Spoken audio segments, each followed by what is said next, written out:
Chapter 349. The latest chapter of this book is not finished yet. For more exciting content, please scan the QR code below to download the app. Novels are updated even faster. Millions of novels are free to read. Novels with content that can't be found online are all available here. Didn't you sleep well? Gu Jiao raised her brows and asked. Eunuch Wei opened his mouth, but couldn't make a sound for a long time. From time to time, the laughter of Auntie Lu's sister and the two daughters-in-law of Granny Zhou's family could be heard. There were also the sounds of their children squabbling in the front yard with little Jing Kong. In the past, His Majesty would find it hard to sleep at the slightest noise in the palace. Now that it was so noisy outside, how could His Majesty sleep so soundly? His Majesty slept from the afternoon to the next morning, and didn't even eat dinner.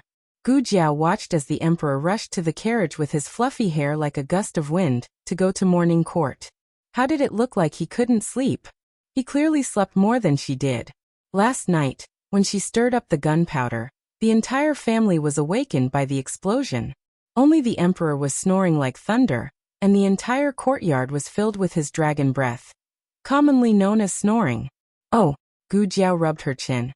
I thought I blew him up in the middle of the night. Drive the carriage. What are you standing there for? The emperor slapped the coachman's head. He was full of energy and definitely didn't faint from the explosion. The emperor had a good sleep and felt refreshed. He returned to Pure Flower's palace to wash up and change into his dragon robes before heading to the throne room. Empress Dowager Zhuang's Phoenix sedan also arrived near the throne room. Eunuch Qin reminded, Empress Dowager, His Majesty has also arrived. Empress Dowager Zhuang rolled her eyes. Empress Dowager Zhuang, who bowed for the 5 candied fruits, had someone get off the sedan and walked out with Eunuch Qin's help. The emperor also came out of the sedan and looked at Empress Dowager Zhuang with a smile in his eyes. He didn't forget to cup his hands in a son's salute. Son pays respects to Imperial Mother. Yesterday he looked like a bag of wilted cabbage, but today he clearly had energy. Empress Dowager Zhuang glanced at him faintly and said, It's getting late. Don't delay and quickly go to court. Doesn't His Majesty always arrive earlier than Ijia? Why are you so late today? The emperor was too embarrassed to say that he overslept in Bishui Alley. Obviously, he couldn't sleep in the magnificent palace, but when he went to Empress Dowager Zhuang's small shabby room, he slept like a log. If he said this, he would despise himself. He would never admit that it was the room that was comfortable to sleep in. It must be that he was too tired after not sleeping for a few days. While the emperor was thinking, he inadvertently saw that Empress Dowager Zhuang was holding an exquisite hand warmer. This was a dual-purpose stove. In the winter, it could be filled with charcoal, and in the summer, it could be filled with ice. Holding it in one's hand, it would be very cool, very good at relieving the heat. The emperor suddenly chuckled and walked over. He raised his hand and knocked down Empress Dowager Zhuang's hand warmer. The hand warmer smashed onto the bluestone floor with a bang. The material was very good, and it was not damaged. Empress Dowager Zhuang's eyes turned cold as she looked at the emperor. Just as she was about to get angry, she saw several court officials walking over from not far away. Eunuch Wei, the Empress Dowager's hand warmer has fallen. Quickly pick it up for the Empress Dowager. Yes. Eunuch Wei picked up the hand warmer on the ground. Since it was dirty on the ground, he naturally couldn't just hand it over to the Empress Dowager. He was just about to wipe it with his sleeve. The emperor took the hand warmer and said, I'll do it. He took out a handkerchief and carefully wiped the hand warmer. After wiping it as if it could shine, he smiled and handed it to Empress Dowager Zhuang. Mother, your hand warmer. The court officials who saw this scene couldn't help but secretly exclaim. The emperor was so filial to the Empress Dowager that he personally wiped her hand warmer. Empress Dowager Zhuang's mouth twitched. She grabbed the hand warmer with a cold face. The emperor slyly reminded her, Smile, mother, smile, we're all watching. I'll smile your ass. Empress Dowager Zhuang faked a smile and said, Ha ha ha. The officials walked away. Empress Dowager Zhuang stopped smiling in a second, and threw the hand warmer that the emperor had taken to Eunuch Qin with disdain. When she walked up the steps of the throne room, Empress Dowager Zhuang lifted her phoenix robe to cover her feet, and stepped on the emperor's instep. The emperor, ow. There were people all around. He closed his mouth tightly and swallowed the cry of despair into his stomach. He was in so much pain that his facial features were twisted into a ball. Empress Dowager Zhuang smiled faintly. What's wrong with the emperor? The emperor stiffened and pinched his thigh. Foot. Move your foot away. Oh, the emperor sprained his foot? Empress Dowager Zhuang raised her eyebrows and stepped on his instep again. The emperor was in so much pain that he rolled his eyes and almost fainted. Empress Dowager Zhuang elegantly reached out and held his arm. She smiled and said, I'll help you. Then she kept smiling and squeezed a few words from between her teeth. Everyone is watching, Emperor. Smile. The emperor's smile was uglier than crying. The officials couldn't help but sigh. The Empress Dowager also loved this son very much. It seemed that after the misunderstanding of the Empress Dowager poisoning the young Duke of Zhaodu was resolved, the relationship between the mother and son really eased a lot. Gu Jiao knew nothing about the things in the palace. After she sent little Jing Kong to the Imperial College, she went to the medical center.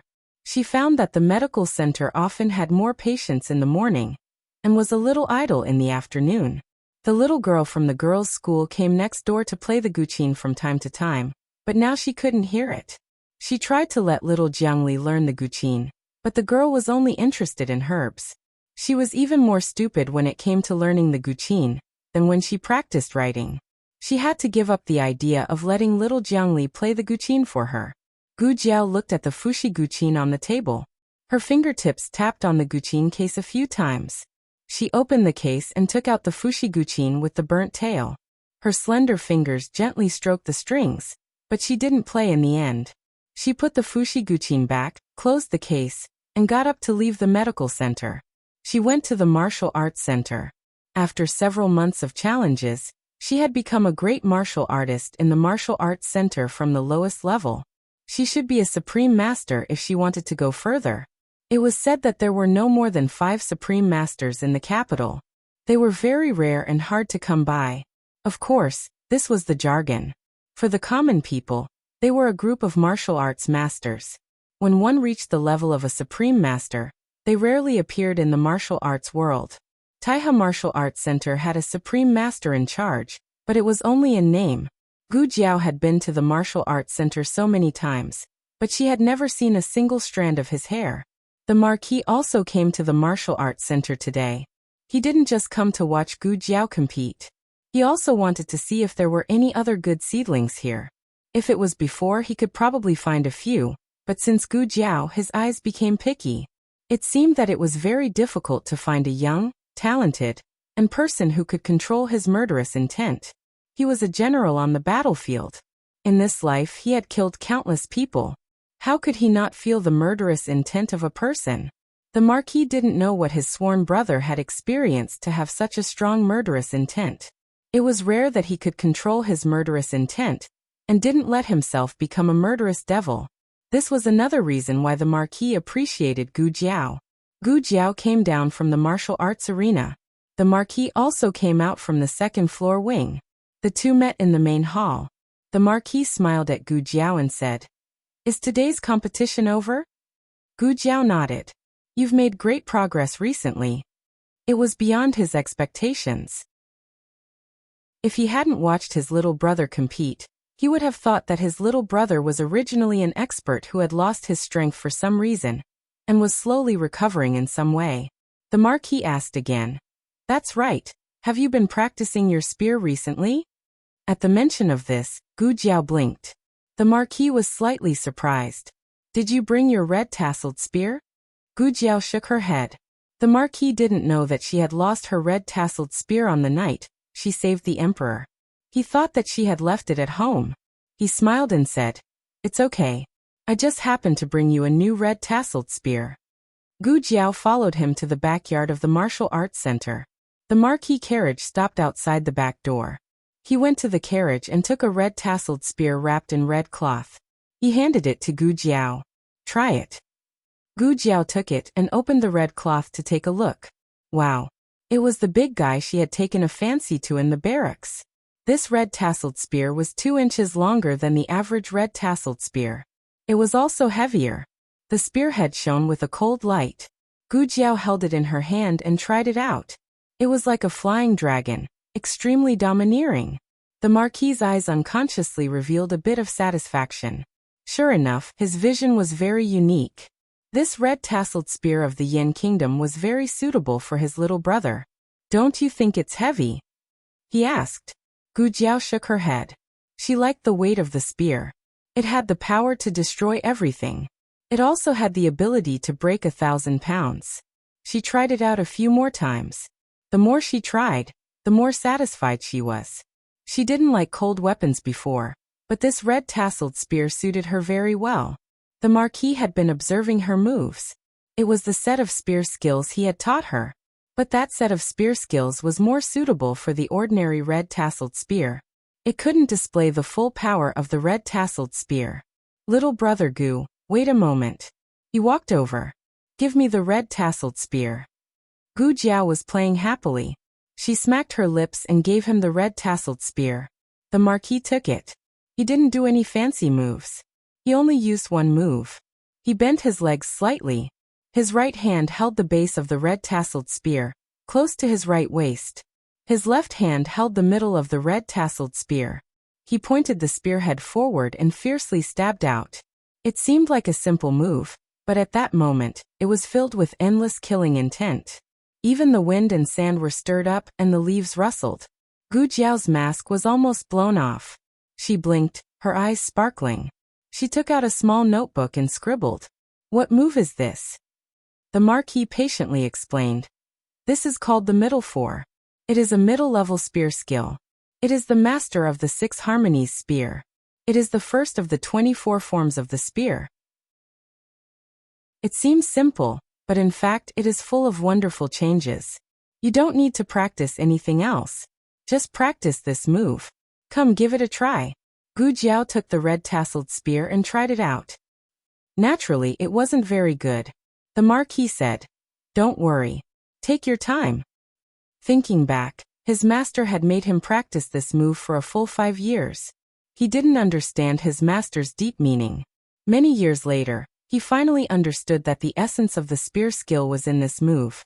Gu Jiao practiced for a while. She was sweating profusely. The Marquis felt that today's practice was enough. He said to Gu Jiao, "Let's practice another day. It's getting late. Little brother Gu, are you hungry? I'll treat you to donkey meat. There's a donkey barbecue restaurant next door. Little brother Gu should like it." Gu Jiao held the red-tasseled spear upright in her arms. She took out a small notebook and wrote, "I have something to do tonight. I'll eat donkey barbecue with you another day." "I see." A trace of disappointment flashed through the Marquis' eyes. Gu Jiao looked at him and wrote, "You seem to have something on your mind?" No. He just wanted to find someone to drink to drown his sorrows. Gu Jiao continued to write, "We're sworn brothers. There's nothing we don't talk about." Little brother Gu was a trustworthy person. In addition, the Marquis had been troubled by something for a long time. He couldn't make up his mind. He hesitated for a while, then cleared his throat and said to Gu Jiao, "Little brother Gu, if you have a friend." Coming. I have a friend." Gu Jiao understood immediately. The Marquis opened his mouth and continued, "If he wants to do something unorthodox, will you support him or not?" Gu Jiao wrote, "That depends on what kind of unorthodox thing it is." The Marquis cleared his throat. "For example, taking someone and running away?" "Ah, the old man is going to elope with someone."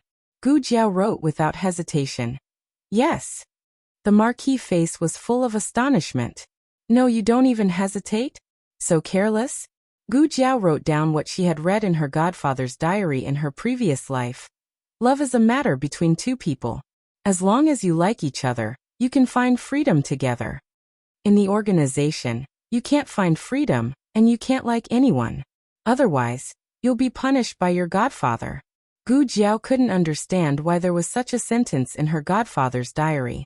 Forget it, she's dead anyway. She won't be able to see her godfather again. Gu Jiao continued to write, "If you're happy, go chase and beg boldly. Don't be afraid of vulgar eyes." The Marquis gasped. "What if I'm rejected?" Gu Jiao wrote, "If she rejects you, it means she doesn't like you. You can just give up. Why does she have the same tone as Guyan? Are all the young people nowadays so telepathic? The marquee face didn't change. It's not me. Gu Jiao. When only one person affirms an idea, perhaps his heart isn't firm enough. But when more people affirm it, it can take root and germinate in the bottom of his heart. Not to mention that he just asked 2 random people and got the same answer. It was obvious that he worried too much before. This matter was originally very simple. He wanted to take her away from the palace. The latest chapter of this book is not finished yet. For more exciting content, please scan the QR code below to download the app. The novel is more complete and updated faster. Millions of novels are free to read. There are all the novels that you can't find on the internet. https://www.zhbqg.com/89642_8964286/111433701. HTML Genius remembered the website address in 1 second. www.zhbqg.com Bikuga mobile reading website. Chapter 350. The latest chapter of this book is not finished yet. For more exciting content, please scan the QR code below to download the app. The novel will be updated at a faster rate. Millions of novels will be read for free. All the novels that can't be found online will be available here. The old marquis did as he said and immediately started his plan. Gu Jiao still didn't know that she and Gu Yan had stirred up some trouble. After saying goodbye to the old duke, she went back to the medical center, took off her mask, changed her clothes, and went to the Imperial College to pick up little Jing Kong. Little Jing Kong was in a good mood, because he knew that Gu Jiao would come to pick him up after school. He was even more obedient in class and didn't argue with Teacher Sun for the whole day. Teacher Sun had the most relaxing day of the year. He felt that his middle-aged hair was not as thin as before. Come to my house to play. Su Kanji, who came out of the classroom, said to little Jing Kong. Little Jing Kong shook his head coldly. I'm not going today. I want to go home with Jiao Jiao. Su Kanji thought for a while. Okay then tomorrow? Little Jing Kong continued to shake his head. I'm not going tomorrow either. I want to go home with Jiao Jiao tomorrow too. Jiao Jiao would come to pick him up when his bad brother-in-law was away. He was very happy just thinking about it. Little Jing Kong shook his head and walked away proudly. Su Kanji was left alone in the same place with hidden bitterness. Brother, I'm really used as a spare tire. Little Jing Kong walked out of the Imperial College. Gu Jiao picked him up and walked back hand in hand. Little Jing Kong tilted his head and said cutely, Jiao Jiao, I miss you so much. You're even more beautiful today than yesterday. Gu Jiao curved her lips in amusement. Really? Little Jing Kong nodded quickly. Yes, yes. Monks don't lie. So you're still a monk? Gu Jiao looked at the little buzz cut that someone had grown for the umpteenth time. She thought to herself, nothing will go wrong this time, right? She should be able to grow a head of thick black hair and tie it into a beautiful little bun, right? Little Jing Kong skipped back to Pushui Alley excitedly. Gu Jiao went to fetch water and chop firewood while little Jing Kong went back to his room to do his homework. Since Xiao Lulang wasn't around, his homework was checked by the old chancellor. The old chancellor hadn't finished his duty yet. Little Jing Kong finished his homework very quickly. He came out of the house and walked to Gu Jiao, who was chopping firewood. With his hands behind his back, he rolled his eyes and said, Jiao Jiao, I'm going next door to play with Xiaobao. Xiaobao was Master Zhao's biological grandson. He was 1 year younger than little Jing Kong, and was the closest playmate to little Jing Kong. Gu Jiao didn't refuse. Okay, I'll call you when dinner is ready. The little guy rolled his eyes again. Then can I bring something over? Sure. Gu Jiao didn't have any objection. She was chopping firewood and didn't see his sneaky expression. Little Jing Kong went back to his room, the East Room. That's right. Although his brother-in-law also lived in the East Room, little Jing Kong firmly believed that he was the master of the East Room. He had been taking in his bad brother-in-law who might be laid off at any time. What kind of little cutie was he? Little Jing Kong's junk half stayed at home, and the other half moved to the small courtyard of the medical center. He opened the wardrobe, pulled out his small box, and poured out the books in the bag. Then he picked up some interesting things from the small box and put them in. Jiao Jiao, I'm leaving. He carried the bag on his back and ran out of the courtyard. When Gu Jiao turned to look at him, the little guy had already run away. She couldn't help laughing. Naughty. Little Jing Kong was a child with great self-control. He didn't run around, so Gu Jiao didn't expect that the little guy didn't go next door. Instead, he carried his junk to a pawn shop on Xuanwu Street. When the boss of the pawn shop saw that it was a child, he thought that he was here to play. He hurriedly waved his hand and asked him to leave. Go play somewhere else. Little Jing Kong said. I'm not here to play. I'm here to pawn. It wasn't his first time here. He had done some research with Su Tangtang and Brother Chuyu before, so he knew that there was a pawn shop here. The boss was amused when he heard that. It was always funny when a child talked like an adult. The boss wasn't in a hurry to ask him to leave. He smiled and asked him, What do you want to pawn? Well, these. See if there's anything you like. I'll pawn whatever you like. Little Jing Kong stood on his tiptoes but still couldn't reach the counter. He was anxious. Hey, you come out and see for yourself. The boss was amused by Little Jing Kong. He opened the door at the side and walked out. Okay, let me see what you have. He didn't think that this child was really here to pawn. He was most likely here to play. Little Jing Kong handed the bag to him. The boss took out the things inside and placed them on the counter. He was the first one to laugh out loud. In their line of work, they had to be knowledgeable. From the antiques of the previous dynasty, to the calligraphy of the great scholars, and even the rare items of the Six Nations, they had more or less dabbled in them. Look at what this child had in his bag. The house deed of the Liang nation, the tiger talisman of the Zhao nation, the luminous cup of the Chun nation. The next item was even more impressive. He even had the imperial jade seal of the Jin nation. The boss laughed until his stomach hurt. Were there so many different kinds of toys for children these days? Not to mention, the impersonation was quite realistic. The boss didn't think that these things were real at all. The boss put the things back and handed him a piece of malt candy with a smile. He only gave it to him because he was cute. So many good things. You're amazing. Okay, go back. Little Jing Kong held back his saliva. I don't want candy. I want to pawn it. The boss said, You can't pawn it. Little Jing Kong widened his eyes and said, Why? Is there nothing here that catches your eye? You haven't finished looking at it. There's more inside. If you like it, I can pawn it for you at a cheaper price. Little Jing Kong was in urgent need of money. Although he was a small landlord and received 2 payments of rent every month, his money had been handed over to the Jiao for safekeeping. If he needed it, he had to get it from the Jiao. But he didn't want the Jiao to know. That was why he thought of pawning it. Looking at his cute little face, the boss couldn't bear to tell him that his things were fake and that he couldn't pawn it. He only said to him, You can't pawn it. Don't run around, kid. Go back quickly. Little Jing Kong was rejected and let out a long sigh. He lowered his head and walked out of the pawn shop slowly with a bag of books on his back. There were a total of 3 pawn shops on Xuanwu Street. He went to the other 2 pawn shops, but he was chased out before he could even enter. The little guy who was rejected again and again was traumatized. He pursed his lips and felt wronged. He walked back dejectedly.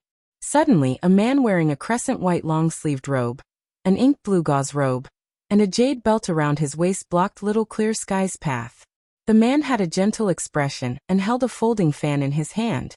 He smiled and looked at Little Jing Kong. Little brother, do you want to pawn something? How did you know? Little Jing Kong looked at him warily. The man patted his palm with the folding fan and smiled. I was looking for something in that pawn shop just now. I saw you being chased out by them. Oh. Little Jing Kong was relieved. So you saw it. The man smiled. What a coincidence. I didn't see any suitable antiques in the pawn shop. Little brother, do you have anything I like? Little Jing Kong thought for a while. I can show you. The man squatted down and put his hand into Little Jing Kong's bag of books. He looked surprised as he looked. Little brother, you have a lot of things. Little Jing Kong stuck out his chest. I knew it. I have a lot of good things. You know what's good for you. What do you want? I'll give it to you at a cheap price. No, I don't know you. I can't redeem it in the future. I'll sell it to you at a cheap price. He had asked the young master what pawning meant and knew that it was different from selling. The man looked down and smiled. He took out a golden abacus from little Jing Kong's bag of books. The owner of the first pawn shop didn't see the golden abacus. Otherwise he would know that it was not fake. Among all the things, little Jing Kong liked the golden abacus the most. He felt his heart ache when he saw that the man picked it. The man smiled. Sell this to me, how about it? Little Jing Kong bit his lip and nodded. This is very expensive. How much is it? The man asked. Little Jing Kong said painfully, 500 taels. This was the amount he needed. He wouldn't sell it if it was less than this price. Okay. The man took out 5 100 taels banknotes and gave them to him. Little Jing Kong took the banknotes and looked at his beloved golden abacus reluctantly. Little Jean, goodbye forever. I'm sorry. I don't want to sell you. But he had no choice. Little Jing Kong knew real banknotes. After all, he collected rent every month. He put away the banknotes, carried the bag of books, and left with tears in his eyes. The man looked at little Jing Kong's sad back and couldn't help laughing. Little brother. My name is Mingyu. You can call me young master Mingyu. We'll meet again someday. Little Jing Kong wiped his tears with his hand. Sob. Little Jean was gone. So sad. Young master. A young guard in gray walked over from the alley. He looked at the golden abacus in the man's hand and said, he has so many good things. Why did you choose the most worthless one? That's right. Any one of the items in little Jing Kong's bag of books was more valuable than the golden abacus. The man glared at him. You want to take advantage of a child? The young guard curled his lips. You said it as if you didn't take advantage of him. 500 taels of banknotes for a golden abacus. You're losing money. But, the young guard went back to the topic. Is this child really related to that person? The man snorted. Who else can get so many treasures except for that person? The young guard paused. Then will that person appear? The man looked at the small figure disappearing at the end of the street and said, keep an eye on this little monk. That person will appear one day. The latest chapter of this book is not finished yet. For more exciting content, please scan the QR code below to download the app. The novel is more complete and updated faster. Millions of novels are free to read. All the novels that you can't find on the internet are available here. https://www.zhbqg.com/89642_8964286/111431783. HTML Genius memorized this website's address in 1 second. www.zhbqg.com Bikuj mobile reading website. Chapter 351. The latest chapter of this book is not finished yet. For more exciting content, please scan the QR code below to download the app. The novel will be updated more quickly. Millions of novels can be read for free. There are all kinds of novels that can't be found on the internet. Little Jing Kong didn't return home until it was almost dark. When he entered the door, he took a deep breath and calmed himself down. He couldn't let Jiao Jiao see him sad for little Jean. He poked his little dimples, raised his smiling face, and entered the house cutely. Gu Jiao finished chopping the firewood and packing the herbs. When she turned around, she saw the little guy jumping over. You're back, she said. Yes. Little Jing Kong ran over and stretched out his short arms. Jiao Jiao, I'll help you. You take this. Gu Jiao scooped a small ladle of herbs from the big basket and gave it to him. Okay. Little Jing Kong happily took the ladle and carefully returned to the central room without spilling any herbs. After dinner, Gu Jiao went to pack little Jing Kong's things. The little guy always messed things up and didn't know how to put them back properly. This time, when Gu Jiao was packing, she realized that something was missing. Most of little Jing Kong's things were packed in different boxes. Gu Jiao usually didn't open those boxes privately, not because they looked shabby, but because she respected the child's privacy. However, some things were directly exposed, such as Little Jin's abacus. Jing Kong. Gu Jiao called. Little Jing Kong, who was arranging little chicks' array in the central room, came in and asked with his head tilted, "What's wrong, Jiao Jiao? Where's your abacus?" Gu Jiao asked doubtfully. Little Jing Kong rolled his eyes. "I put it in the clinic." "Really?" Gu Jiao thought for a while. "But I just cleaned up the small box you put in the clinic today. I didn't see your abacus." Little Jing Kong blinked and said, "Oh, I forgot. I lent it to Brother Chuyu. He said he would return it to me later." Little Jing Kong rarely lied. He had a good reputation, so Gu Jiao did not suspect him. After leaving the East Room, Little Jing Kong covered his chest and heaved a long sigh of relief. That scared him to death. He was almost discovered by Jiao Jiao. Luckily, he was a clever little devil. It rained in the evening. Gu Yan's secret guard came back to report that the road was difficult to travel. Gu Yan and Gu Xiaoshan stayed at Nanxiang and Master Lu's house. Tomorrow, they would go directly to Qinghe Academy from there. Nanxiang and Master Lu liked Gu Xiaoshan and Gu Yan very much. Gu Jiao had nothing to worry about. She asked the secret guard to bring 2 sets of clean clothes for them. On the other hand, the old duke, who was encouraged by Gu Yan and Gu Jiao, felt that he had received unprecedented support. He had lived for the Zhao country and the duke's manor all his life. Except for fighting desperately on the battlefield, he had done almost nothing bold in private. He had been cautious and conscientious all his life, but perhaps because he was old and did not have many years left to live, he did not want to have regrets in this life. He had let her down as long as he lived for others. In the few days left, he did not want to let her down again. Fortunately, the army that he had cultivated for His Majesty had been trained. Gu Changqing had also grown up. The duke's manor had a successor, so he could rest assured. "Go and call the crown prince here," the old duke ordered. "Yes." The manservant went to Gu Changqing's courtyard and called Gu Changqing over. Gu Changqing looked at the old duke who was sitting on the main seat. His expression was clearly different from before.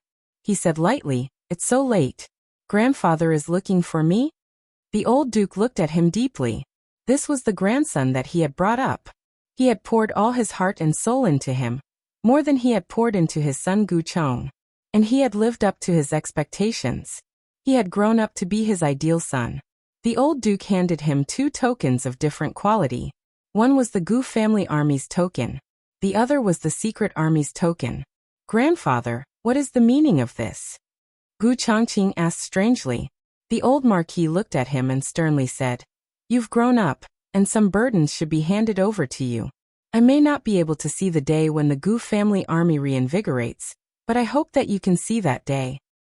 "Why won't I be able to see it?" Gu Changqing asked lightly. The old duke wanted to say something but hesitated. He pinched the corner of the table and said, "I have my own arrangements. You don't need to ask."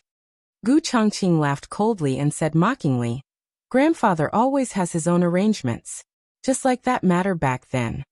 Finished speaking, he didn't wait for the old duke to ask him what it was and turned to leave. He accepted the token. He was a son of the Gu family. Whether it was his authority or his burden, he would spare no effort to bear it. The old duke looked at his grandson's resolute figure and sighed helplessly.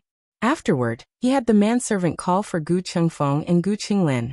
They were all his grandsons, so he naturally doted on them. However, he didn't regard them as highly as he did Gu Changqing, nor did he cherish them as much as he did Gu Yan. This was probably the sorrow of not being able to occupy both sides. He wasn't as capable as Gu Changqing, nor was he as delicate as Gu Yan. Naturally, he received less attention. When the day of separation finally arrived, the old duke's heart was filled with reluctance. He looked at the 2 of them. He originally wanted to say some emotional words between grandfather and grandson, but when he saw Gu Qinglin's newly grown bald head, the corner of his mouth twitched. He couldn't say anything. He also gave the 2 of them a token and some family assets. The family assets were first sent to Gu Changqing for safekeeping, and would be handed over to them on the day the 2 of them set up their own families. He also left something for Gu Yan. He had already sent someone to send it to the hidden guards. When the time was right, he would hand it over to Gu Yan. Gu Jiao was married. A married lady was like spilled water. He didn't leave a token for her, but seeing that she was wholeheartedly devoted to Gu Yin, he still gave her a sum of money. It was also in the hands of the hidden guards. Marquis Gu went to repair the roads and wasn't in the residence. However, the old duke didn't even think about this invisible son of his. After handing everything over, the old duke left the manor in the middle of the night. Gu Chenglin looked at the token in his hand. He didn't know what it was used for and asked in confusion, "Second brother, don't you think grandfather is acting a little strange today?" Gu Qingfeng looked at the token, then at the boundless night sky, and said thoughtfully, "Quite strange indeed." It was a dark and windy night. The bustle and liveliness of the day faded from the capital, turning it into a quiet, isolated city. In the hazy night, a dark shadow leaped onto the walls and snuck into the palace like a ghost. A group of patrolling imperial guards walked past. Ever since the assassination attempt on Grand Concubine Jing, the palace's defenses had been strengthened, and the number of imperial guards had doubled. Did you hear anything just now?" one of the imperial guards asked. His companion replied, "No, did you hear anything?" The rest of his companions shook their heads in unison. The first imperial guard scratched his head in confusion. "Maybe I heard wrong." He turned back to look at the impregnable palace walls. Apart from the patrolling imperial guards, there were also palace experts and hidden guards lying in ambush at the four corners of the walls. If someone had really snuck in, they wouldn't have gone so far as to deceive everyone, right? Let's go. Go ahead and patrol." The imperial guards marched forward in an orderly fashion. Not long after they left, a figure hidden in a tree flew in the direction of Pureflower's palace. He was abnormally familiar with the palace's defenses, so he avoided the gazes of all the imperial guards and palace experts and successfully snuck into Pureflower's palace. Grand Concubine Jing was currently sitting in a small meditation room, tapping on a wooden fish and chanting scriptures. Suddenly, a dark shadow flashed in and appeared behind her. However, when the dark figure was only 3 steps away from her, another dark figure leaped down from the roof beam, holding a long sword that was flashing with a cold light, and coldly blocked in front of him. The Dragon Shadow Guard. The old Marquis was shocked. "Stop," Grand Concubine Jing said. The Dragon Shadow Guard lowered his long sword. "Withdraw," Grand Concubine Jing said. The Dragon Shadow Guard flew up and flew out of the window. The old Marquis knew about the Dragon Shadow Guard. This was a group of death guards that the previous emperor had spent a lot of money to buy from the Yan Kingdom. They had been secretly trained for many years to become the previous emperor's Dragon Shadow Guard. He hadn't expected to see the Dragon Shadow Guard by Grand Concubine Jing's side. He was suddenly at a loss for words. If His Majesty had given the Dragon Shadow Guard to her, didn't that mean her situation wasn't as bad as he imagined? "Why are you here?" Grand Concubine Jing stared at her. The old Marquis met her gaze and found his voice after a long while. "I heard you encountered an assassin in the palace and almost got ambushed by something Marquis Xianping gave you." Marquis Xianping was investigating this case in a rather high-profile manner, so all the civil and military officials had heard about it. The old Marquis naturally didn't believe that Marquis Xianping and the old Chancellor would frame Grand Concubine Jing. However, this was the terrifying part of this matter. The culprit was hiding in the dark, so it was impossible to guard against them. Grand Concubine Jing lowered her eyes and sighed. "I'm fine." She put the wooden fish back on the table. The old Marquis frowned when he saw the injury on the back of her hand. "You're injured." Grand Concubine Jing lowered her hand and covered it with her sleeve. "It's just a small injury. It's nothing. Was it done by that person from Renshaw Palace?"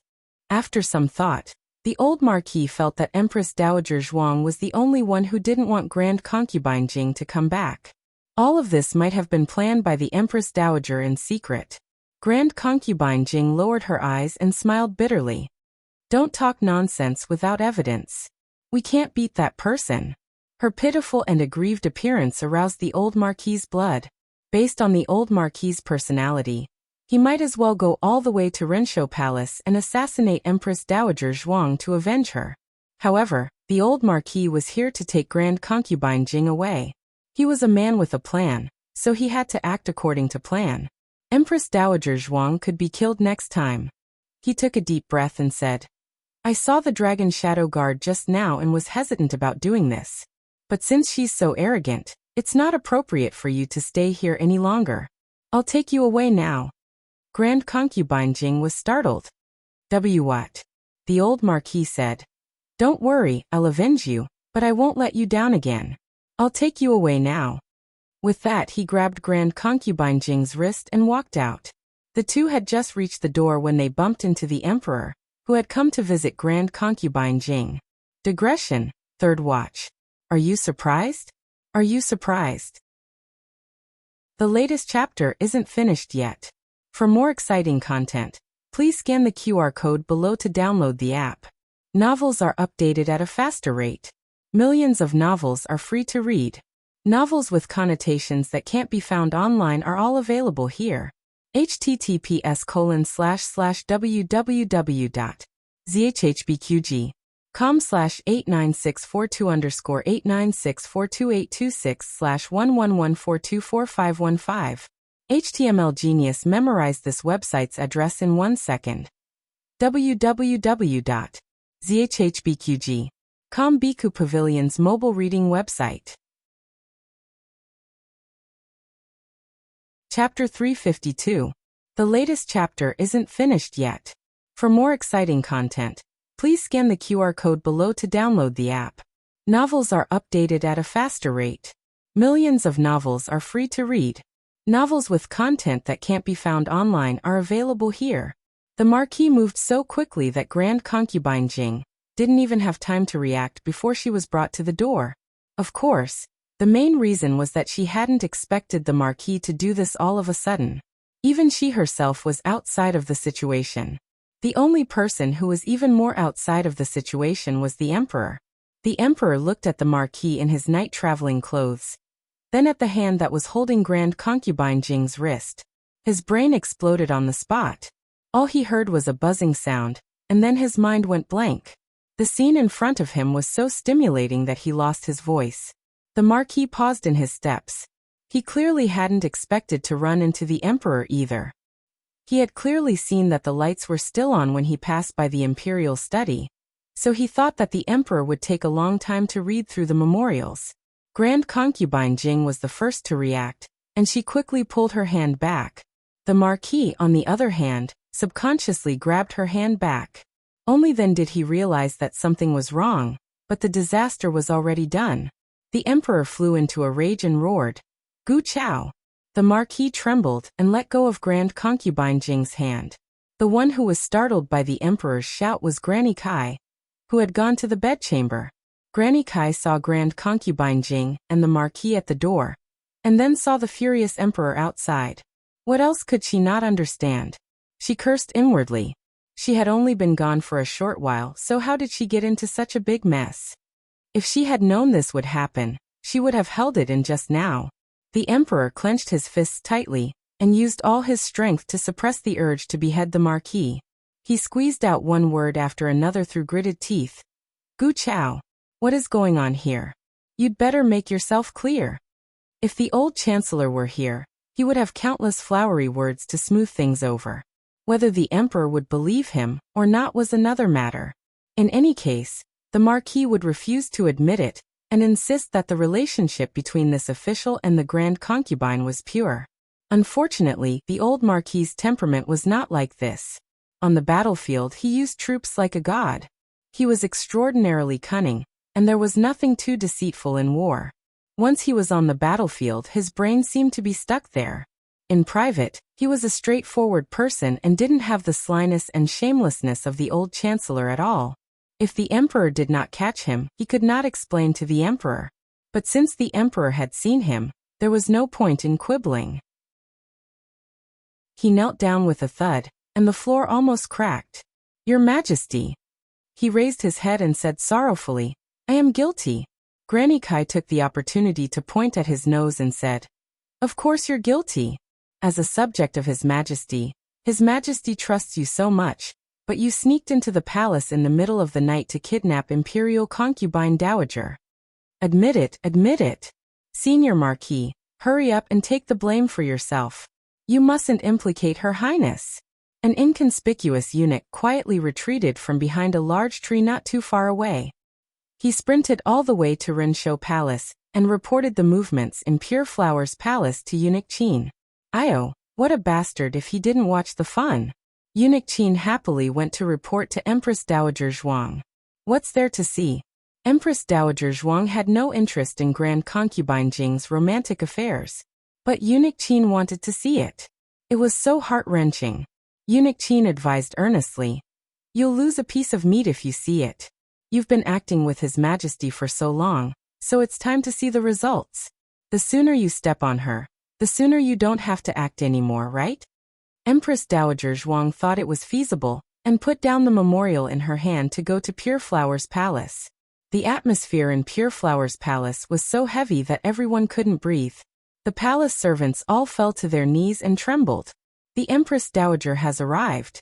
Following Eunuch Qin's announcement, everyone prostrated themselves even lower. Grand Concubine Jing and Granny Kai both glanced over at the same time. Empress Dowager Zhuang was dressed in a gorgeous and expensive phoenix robe. The robe and wide sleeves were embroidered with phoenixes about to take flight. As she slowly walked over in the dark night, she inexplicably gave off the pressure of a judge. The old Marquis and the Emperor silently confronted each other, and didn't look at Empress Dowager Zhuang. Even so, the two could still feel her aura. Eunuch Wei bowed to Empress Dowager Zhuang. Empress Dowager Zhuang walked up the steps, and swept her gaze over everyone. She asked calmly, Oh, it's so late, but Pure Flower's palace is still so lively. Even old Marquis Gu has come. Why is the old Marquis kneeling? He's even kneeling in Nanjing En's meditation room. At the mention of this, the Emperor remembered that Gu Chao was kneeling in the wrong place. He gritted his teeth and said, Get out here and kneel. The old Marquis knelt in the courtyard. Empress Dowager Zhuang slowly asked, What happened? Does His Majesty want to punish him to kneel?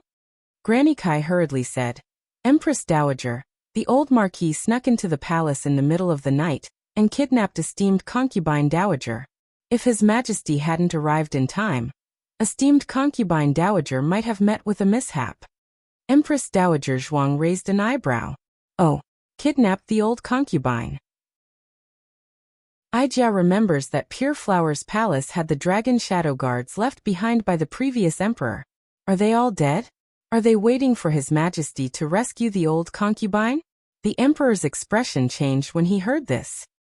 He'd been so angry that he'd forgotten that he'd sent the dragon shadow guards to Grand Concubine Jing's side. That's right, with the dragon shadow guards there. How did Gu Chao get close to Grand Concubine Jing? It couldn't be that the dragon shadow guards were lured away again. Even if they were lured away for a while, he'd been here for so long that the dragon shadow guards should have returned by now. The dragon shadow guards hadn't appeared from beginning to end, so there was only one possibility. Grand Concubine Jing had them withdraw.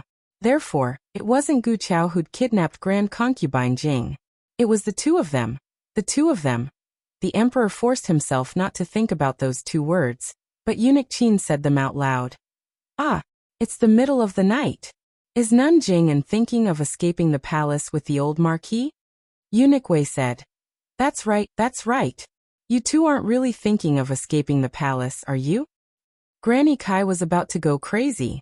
She glared at Eunuch Wei. Whose side are you on? Eunuch Wei covered his mouth.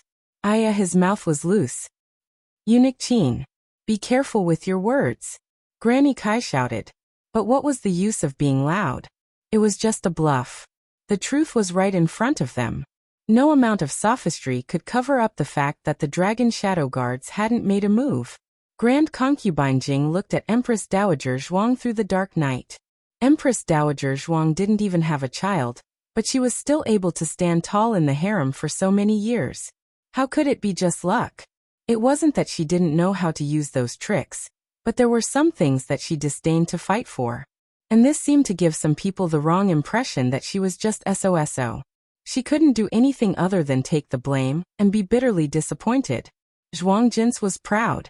The proud Zhuang Jins wouldn't come to watch Grand Concubine Jing's drama, nor would she hit her when she was down. She was disdainful. Zhuang Jins had changed. She was still proud, but there was something more than that. Grand concubine Jing clenched the string of Buddhist beads in her hand. Empress Dowager Zhuang smiled coldly. I've asked you several times over the years if you wanted to come back, but you said no. You were doing well in the nunnery. I thought you were just being polite. As she spoke, she looked at the old duke meaningfully. So it's true. Empress Dowager Zhuang stopped there, and left with eunuch Qin. Granny Kai was anxious. Empress Dowager. You can't say that.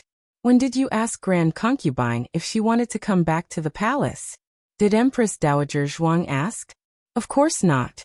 But were they the only ones allowed to accuse her? In this situation, at the right time at the right place, I'm going to kill you. Empress Dowager Zhuang, who bowed down for 5 candied fruits, was so domineering. Men always cared about this kind of thing. And because they cared, they were suspicious. Empress Dowager Zhuang's words were the straw that broke the camel's back. Granny Kai knelt down and begged. Your Majesty, don't listen to Empress Dowager's nonsense. Grand Concubine and old Duke Gu are innocent. Grand Concubine never said that to Empress Dowager. Empress Dowager never sent anyone to the nunnery to ask Grand Concubine to come back. Grand Concubine is your mother. You have to believe her. Your Majesty, you have to believe Grand Concubine. The Emperor's heart ached. It hurt more than when he found out that the old Chancellor was his father. Maybe it was because he subconsciously knew that the old Chancellor and Empress Dowager Zhuang couldn't be real. A woman like Empress Dowager Zhuang didn't need any man. She was too strong and powerful. However, his concubine Jing was weak and helpless, and Gu Chao had saved her life. When he was hesitating whether to agree to Gu Chao's request for marriage, it was she who spoke for Gu Chao. Could it be that she really had Gu Chao in her heart? He looked at concubine Jing sadly and said with red eyes, If I didn't happen to meet you, would you have left with him? At this moment, he finally understood why he was so upset. Even if Empress Dowager Zhuang really had a man, she wouldn't give up the country and power. She was still the high and mighty Empress Dowager Zhuang and his mother. No matter how much he disliked her, despised her, and hated her, he could never get rid of her. But concubine Jing just wanted to abandon him. She didn't want him, she didn't want her son anymore. The Emperor's throat swelled with pain. He turned around and held back the tears in his eyes. You can go. The latest chapter of this book isn't finished yet. For more exciting content, please scan the QR code below to download the app. Novels are updated at a faster rate. Millions of novels are free to read. Novels with connotations that can't be found online are all available here. https://www.zhhbqg.com/89642_896428266/111405566. HTML Genius memorized the website's address in 1 second. www.zhhbqg.com Biku Pavilion's mobile reading website. Chapter 353. The latest chapter isn't finished yet. For more exciting content, please scan the QR code below to download the app. Novels are updated at a faster rate. Millions of novels are free to read. Novels with content that can't be found online are all available here. If he didn't leave now, he was afraid that he wouldn't be able to stop himself from chopping off Gu Chao's head. Even though he deserved to die. Your Highness, Grand Imperial Concubine. Granny Kai cried out miserably. The Emperor turned around abruptly and saw the old concubine's pale face. She looked like a withered autumn leaf that was about to fall. She took one last look at the Emperor with tears in her eyes before she closed her eyes and fainted. The Emperor stepped forward to catch her. Holding her bony body, he yelled anxiously, Mother! Mother! Summon the imperial physician. By the time the old concubine woke up, it was already past midnight. The Emperor was reviewing memorials in his study with the old Marquis kneeling in front of him. The Emperor hadn't thought of how to deal with him yet, but it was too embarrassing to let him kneel in the courtyard.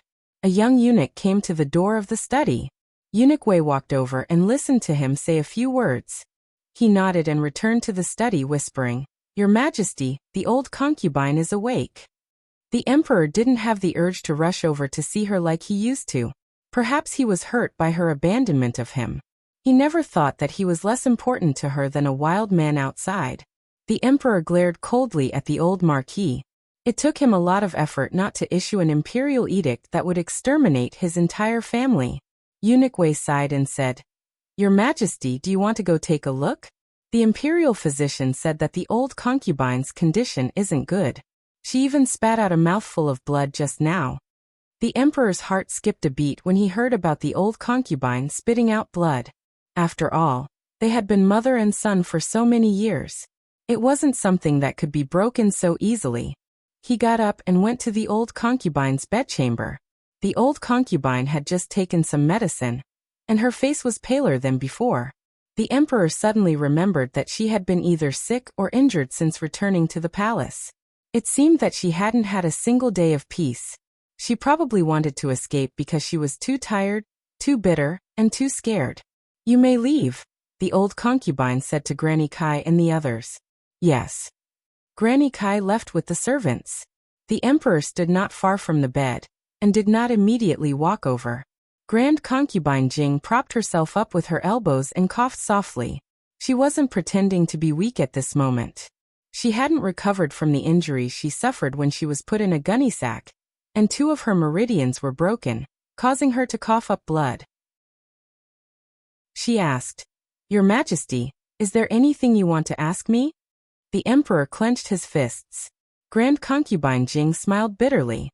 "Forget it, I'll say it myself. Did your Majesty think that I was going to abandon you?" Cough cough. Her chest hurt terribly, and she coughed uncontrollably for a while.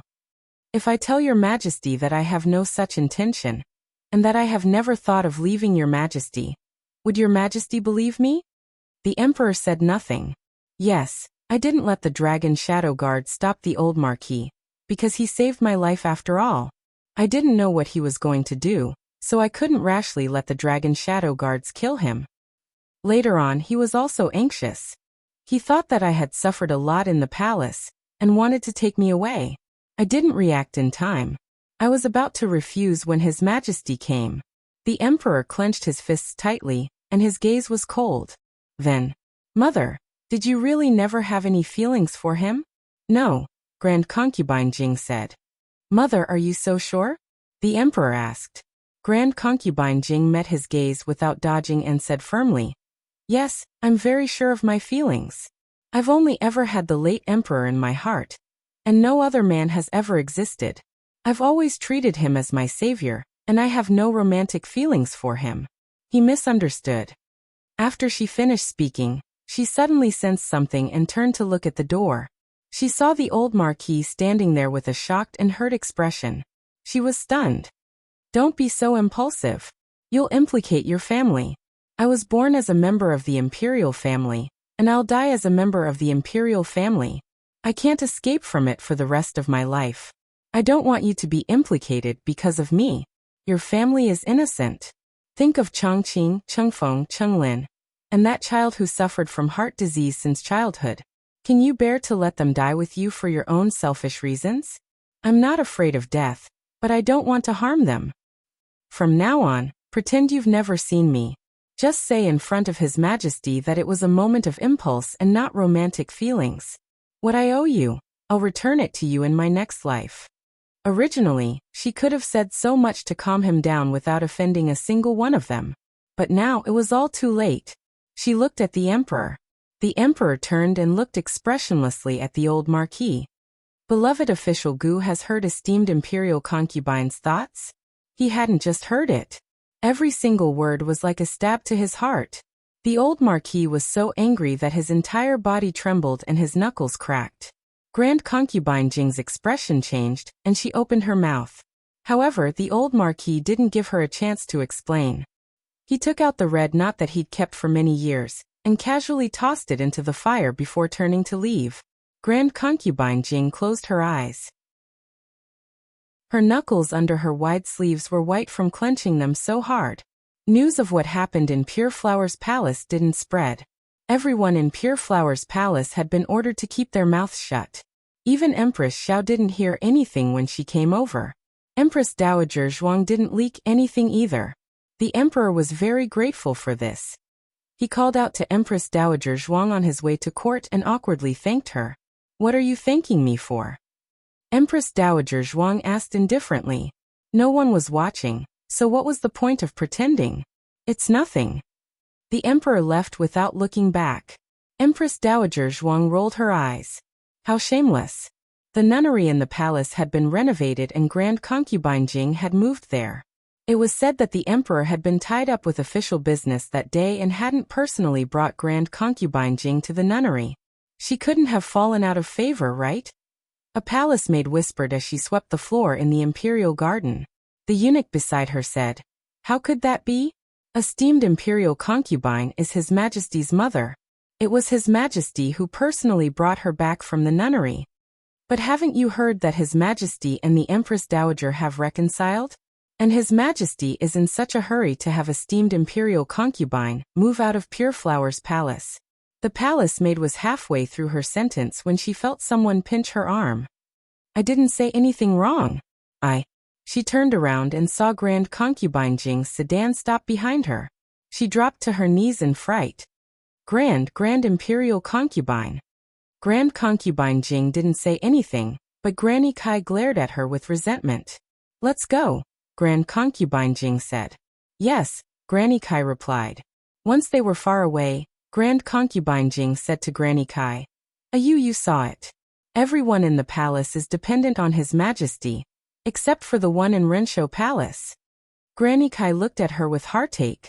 Your Highness. Grand Concubine Jing casually plucked a leaf and rubbed it as she murmured. Without His Majesty's love, one would choke to death just from drinking water in the palace. She doesn't need it, she doesn't need it. Gu Jiao hadn't been to the palace for a few days. Xiao Lulang didn't seem to do much when he was at home. But when he left, everyone realized that he was the one who worked the hardest at home. Not to mention other things, just tutoring 3 little boys was enough to torture them to death. Little Jing Kong always had 100,000 whys, Gu Yan always had 100,000 reasons why he didn't want to learn, and Gu Xiaoshan always had 100,000 reasons why he didn't understand. The old chancellor was old after all. He could handle it for a day or two, but he was on the verge of schizophrenia after working so hard every day. Moreover, he wasn't free every day. Once he was held up by the directorate's official business, the task of tutoring fell on Gu Jiao. Therefore, Gu Jiao was very busy recently. Little Jing Kong had an abacus homework today. Gu Jiao asked him to take out the golden abacus. Where's your abacus? Didn't you return it to you? Little Jing Kong rolled his eyes. I returned it, but I lent it to Brother Kanji again. We're all good friends. We should treat each other equally. Yes, treat each other equally. He was really a clever little boy. Gu Jiao looked at him suspiciously. Really? Little Jing Kong nodded repeatedly. Really? I didn't sell it. Gu Jiao narrowed her eyes. After finishing her homework, dinner wasn't ready yet. Gu Jiao went to the backyard to collect the dried herbs. Little Jing Kong poked his head out from the central room. Jiao, I'm going to play with Zhao Xiaobao. After saying that, he ran away like a wisp of smoke. Zhao Xiaobao again. The little guy always went to find Zhao Xiaobao recently.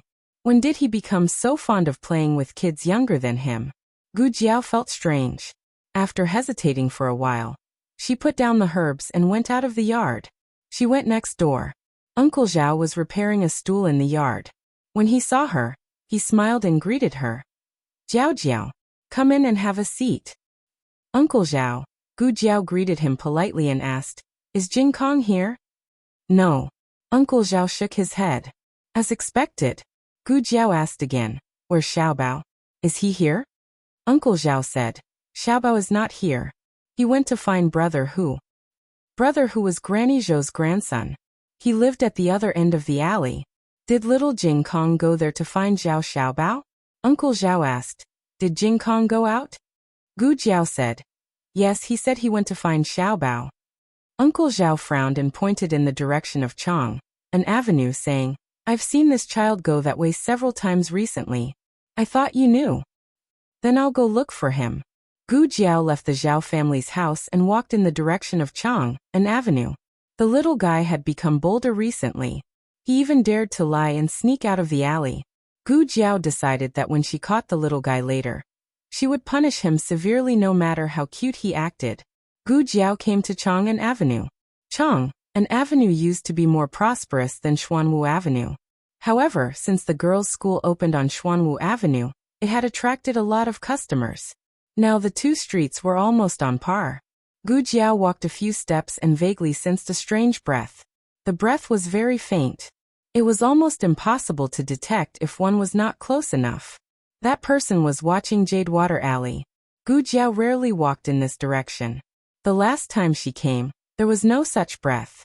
Gu Jiao's fingertip moved, and a piece of black gunpowder shot out.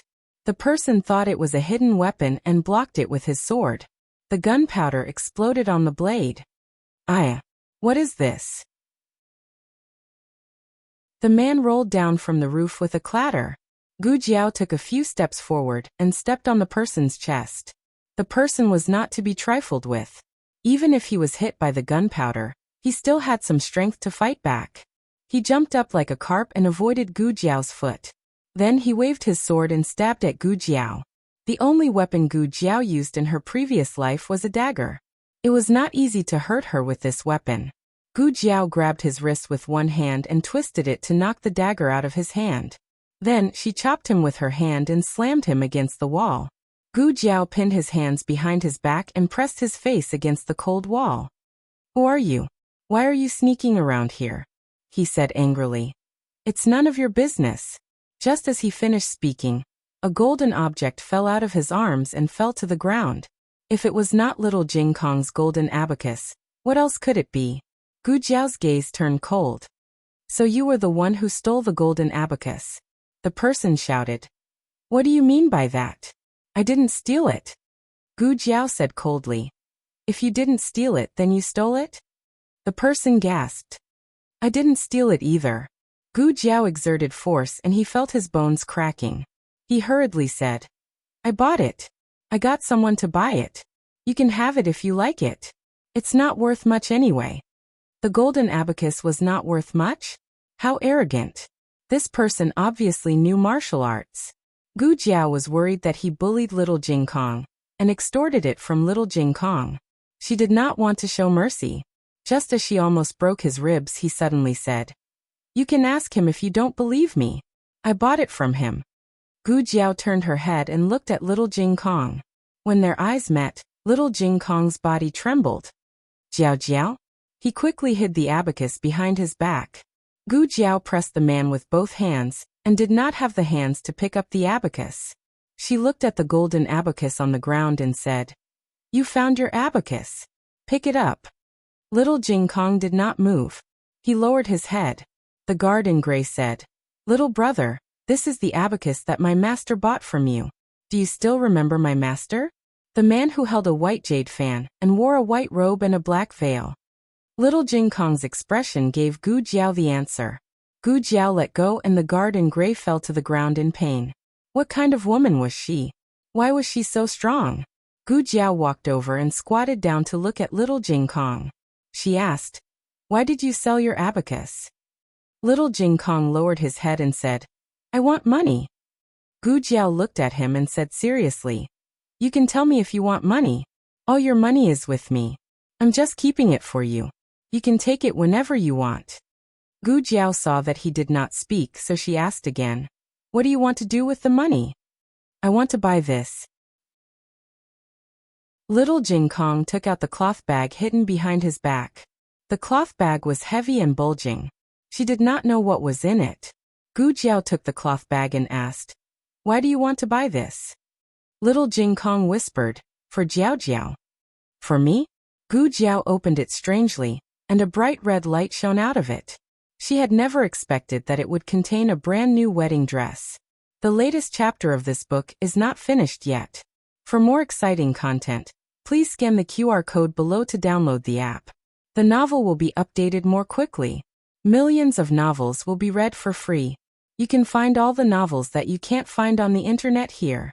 https://www.zhhbqg.com/89642_8964226/111402767 HTML genius memorized the website address in 1 second. www.zhhbqg.com Bikugu mobile reading website.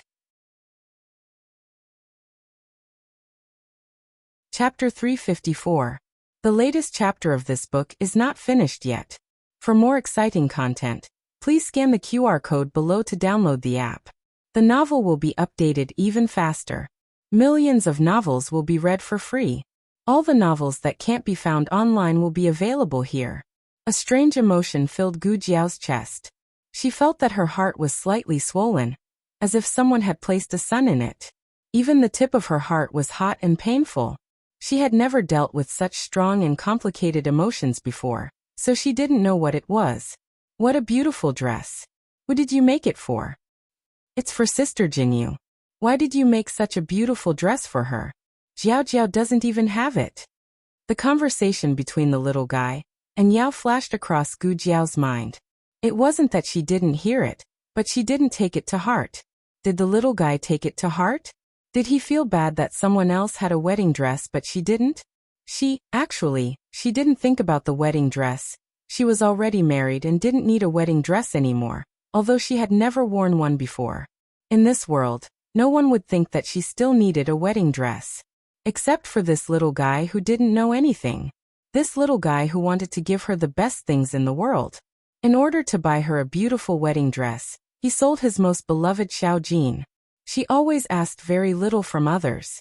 Perhaps it was because she had been in deep despair when she was young. So when she grew up, she avoided all expectations in order to avoid disappointment. This had always been her principle of doing things. She realized that living like this would make her feel peaceful. But Jing Kong, you'll spoil me like this. Gu Jiao stared at him, almost speechless. Little Jing Kong thought that she was angry. He lowered his head, grabbed his little fingers and said nervously, Jiao Jiao, don't be angry. I'll buy Xiaojin back when I earn money in the future. He just wanted to give Jiao Jiao a surprise, so he didn't ask Jiao Jiao for money. But he didn't expect that Jiao Jiao would catch him selling Xiaojin. So sad. More sad than losing Xiaojin. He did not want Jiao Jiao to dislike him. The gray-clothed guard also didn't expect that the little monk he was tailing would end up in such a situation. Both he and the young master were puzzled as to why the little monk needed so much money at such a young age. Who would have thought that he wanted to buy a wedding dress for this little girl? After keeping an eye on the little monk for so long, the guard in gray finally got some information about him. The little monk was called Jing Kong and came from a remote temple in Yuzhou province. About 1 year ago, he was adopted by someone and returned to the secular world. This little girl should be the little monk's current family. She couldn't tell that the little monk knew how to dote on people. It was really strange. That person didn't raise such a good disciple, but instead gave her to someone else to raise. Why? Was he not afraid that others would mistreat this little fellow? However, looking at the little fellow's fair and tidy clothes, it was obvious that he had been treated very well. The pain on the gray-robed guard's body finally subsided a little. However, the explosion just now had left a bald patch on his forehead. He stood up with one hand holding the wall and touched the bald spot on his forehead with the other. He gritted his teeth and asked Gu Jiao, Hey, what kind of hidden weapon did you use just now? Gu Jiao looked back at him and asked lightly, What does it have to do with you? The guard in gray was speechless. Did this little girl return his words to him? The guard in gray said, I didn't steal or rob. I was beaten up by you for no reason. Don't you feel sorry for that? Gu Jiao said, You were looking for a child to buy something, and you were tailing him sneakily. Don't you think you deserve to be beaten up? It seemed to make sense. The guard in gray was speechless. Gu Jiao had never been polite to such people. Not to mention a fair deal. From the moment they approached little Jing Kong, their motives were already impure. It was just that she didn't want to fight in front of little Jing Kong. Gu Jiao took back the golden abacus and said, Why are you still here? Are you waiting to be beaten up? The guard in gray weighed the pros and cons, and after confirming that he really couldn't beat her, he left resentfully. Little Jing Kong lowered his head and tugged at the corner of his little clothes. Jiao Jiao, if you don't like it, I can. What he got in response was a warm hug. He was stunned and blinked his big eyes. His eyelashes flickered. Jiao Jiao? I like it. Gu Jiao hugged the little guy in her arms tightly and breathed in his warm breath and milky fragrance. I like it very much. Thank you, Jing Kong. Little Jing Kong finally felt relieved. He buried his little head in Gu Jiao's neck. Jiao Jiao liked his present. It was so nice. Gu Jiao patted his little head and put the golden abacus in his hand. Don't sell it in the future. It's so beautiful that I'll be reluctant to part with it. Okay. He nodded. Xiao Jin also came back. It was so nice. The two of them went home happily. The gray-clothed guards also returned to their temporary residence. They were originally staying in an inn, but later on, their young master felt that there were too many people in the inn. So he found a guarantor to rent a residence near Jadewater Alley. It was in a small alley at the end of Chang'an Avenue. Firstly, it was quiet. Secondly, it was close enough to monitor the little monk. But it seemed that he had a bad start today. What happened? The man who called himself Master Mingyu in front of little Jing Kong looked at the guard in gray with disheveled hair and a dirty face. He frowned and said, "How did you get yourself like this? And why is your head bald?" The guard in gray quickly covered the bald spot on his forehead and said gloomily, "Master also said that if you didn't ask me to keep an eye on the little monk, I wouldn't have gotten into trouble." The man put down half of the incense and snorted coldly. "Don't be so pretentious. I indulged you too much in the past. As a guard, you're not good enough and you're not as good as others. How dare you put the blame on me?" The guard in gray was embarrassed. The man continued to mix the incense. "What happened? Were you discovered?" "Yes. The little girl beside the little monk is so powerful. I don't know what kind of hidden weapon she used, but it actually..." The guard in gray gestured and said, "It actually exploded. Like a firecracker." The man's handsome brows furrowed. "Exploded? Firecracker?" The guard in gray shook his head. "It's not a firecracker. Firecrackers were bamboo. When it was burned in a fire, it would make a crackling sound like an explosion. That was why it was called a firecracker." "Oh, I don't know what it was. I didn't see it clearly. I thought it was a dart, so I pulled out my knife to block it. In the end..." He touched his bald forehead. "I became like this." The man stopped mixing the incense again. He pondered for a moment and said thoughtfully, "Could it be the black fire pearl?" The guard in gray was puzzled. "What black fire pearl, master?" The man said slowly, "It's a hidden weapon from the Yin Kingdom. It's similar to what you described just now. It's said that this hidden weapon is made of sulfur and is more powerful than ordinary darts. If you encounter it, you can't take it head-on. You can only avoid it. Otherwise, you'll be blasted into a bloody mess." "Sulfur?" The guard in gray was suddenly enlightened. Yes. That's the smell of sulfur." Then the man shook his head. "It shouldn't be just sulfur. I also used sulfur to make it, but it didn't work." The guard in gray was surprised. "So that girl is from the Yin Kingdom?" The man smiled faintly. "Do you know that only the royal family of the Yin Kingdom has that kind of hidden weapon?" "What?" The guard in gray was shocked. The man said again, "But it could be that person who gave it to her. After all, she even took away the letter of credence of the Yin Kingdom. What's the big deal if she took away a few black fire pearls?" The guard in gray nodded. "That's right." The man smiled. "Otherwise, do you think she made it herself? Or she has something to do with the royal family of the Yin Kingdom?" The guard in gray didn't think it was possible. Even his master couldn't make it. How could a little girl make it? As for having something to do with the royal family of the Yin Kingdom, forget it.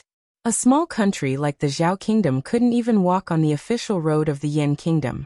How could she have something to do with the royal family? The guard in gray asked, "Then should I continue to keep an eye on the Clearwater Alley, master?" The man glanced at him and said angrily, "You've been exposed. Don't go there for a few days." The guard in gray said, "Oh." But he really wanted to go there. He wanted to see the black fire pearl. It didn't matter if he was blasted. After returning home, little Jing Kong couldn't wait to let Gu Jiao try on the new clothes he bought for her. Gu Jiao thought for a while and asked him if he knew what she bought. "Beautiful clothes," little Jing Kong said. It seemed that he didn't know it was a wedding dress. Gu Jiao explained to him. It's a wedding dress. You can only wear it when you get married. Ha! Little Jing Kong was stunned. He raised his two small hands and scratched his small buzz cut. Jiao Jiao and brother-in-law are married. So I can't wear Jiao Jiao? It seemed that it could be said that way. It's okay. Little Jing Kong suddenly straightened his back and patted his small chest. Jiao Jiao, you can marry me again. Gu Jiao was amused. Children can't get married. He thought for a while. Then wait for me to grow up. When I grow up, I'll marry Jiao Jiao. When Jiao Jiao gets married again, I'll be able to wear the wedding dress. That's right, that's the reason. Aya, he's really a clever little boy. He was so proud of himself that he shook his little head. Little Jing Kong still didn't know that his words had come true. Later, Gu Jiao did get married again, and wore the wedding dress he gave her. Unfortunately, the groom wasn't him. Digression, heartbreaking. Little Jing Kong 2333. The latest chapter of this book is not finished yet. For more exciting content, please scan the QR code below to download the app. Novels are updated faster and more complete. Millions of novels are free to read. All the novels that can't be found online are available here. https://www.zhbqg.com/89642_896428226/111378017. HTML Genius memorized the website address in 1 second. www.zhbqg.com Bikugo mobile reading website.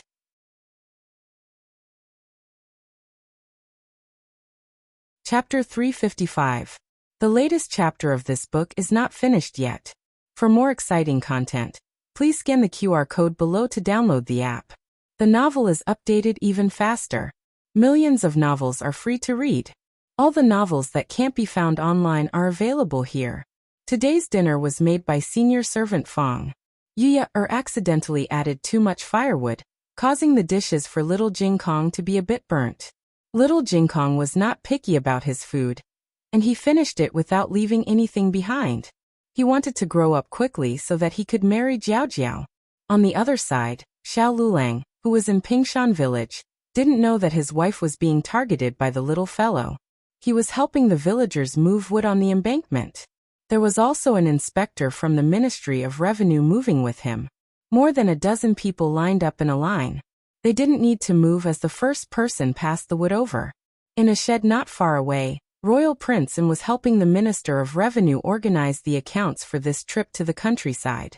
The Ministry of Revenue of the current dynasty was in charge of the country's territory, farmland, household registration, taxes, salaries, and all financial matters, including farming.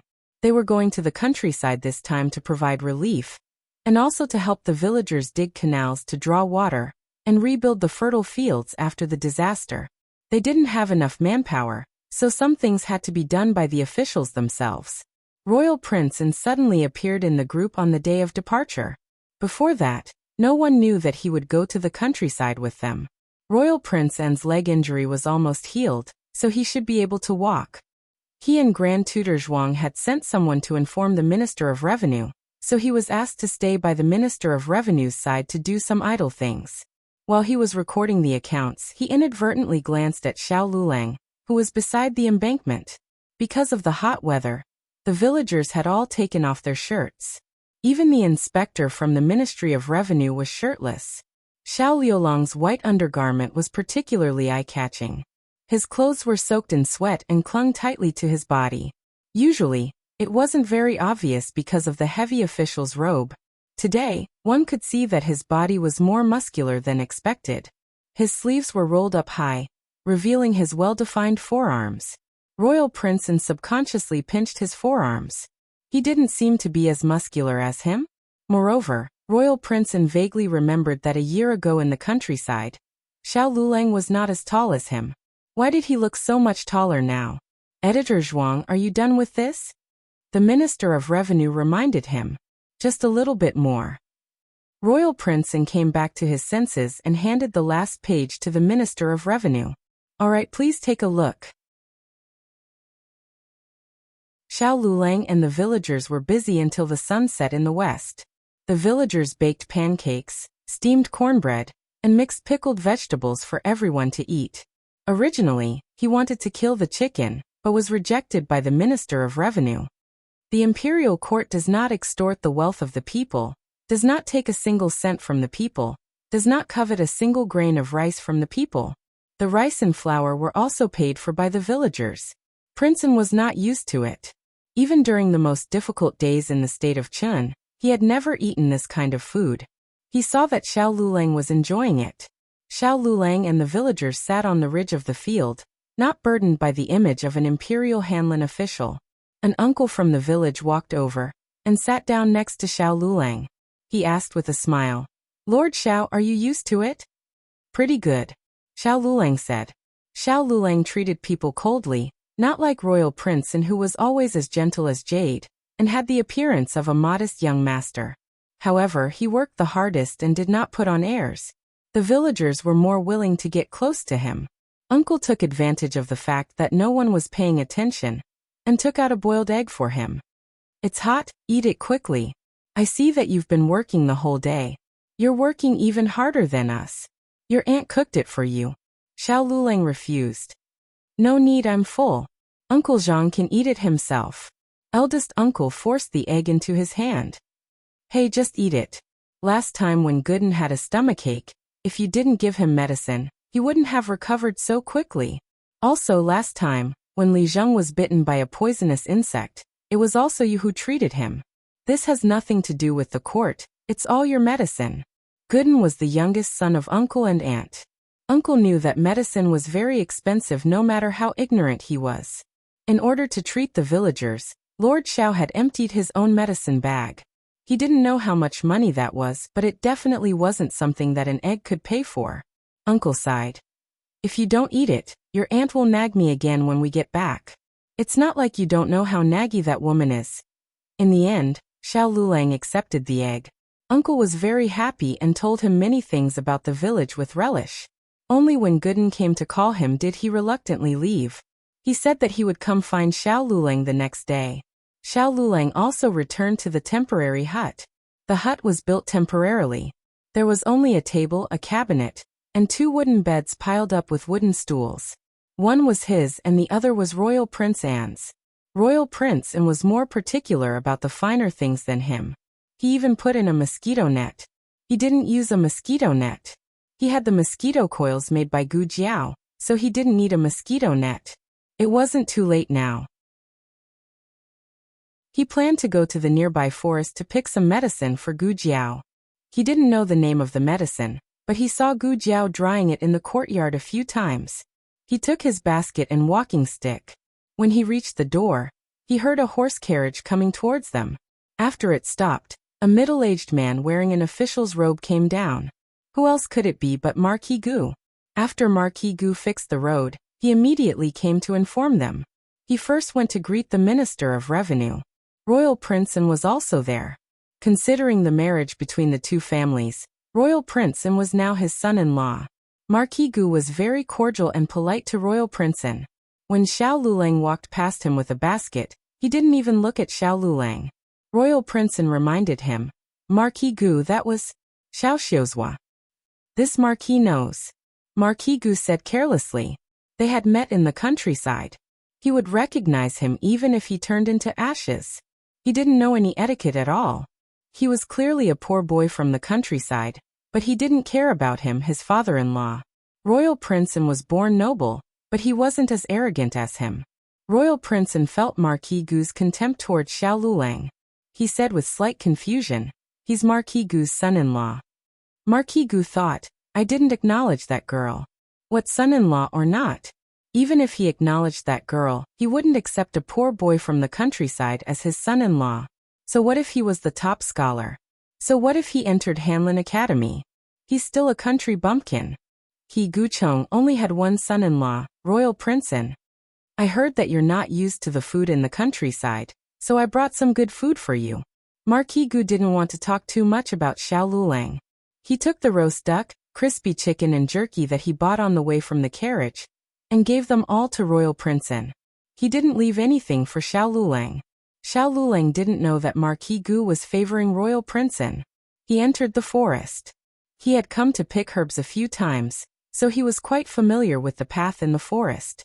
After walking for a few minutes, he found the herbs he needed. He squatted down and started picking the herbs. He had heard Gu Jiao tell Yuya, or before, that this kind of herb was hard to buy in the capital. She had to carefully dry it.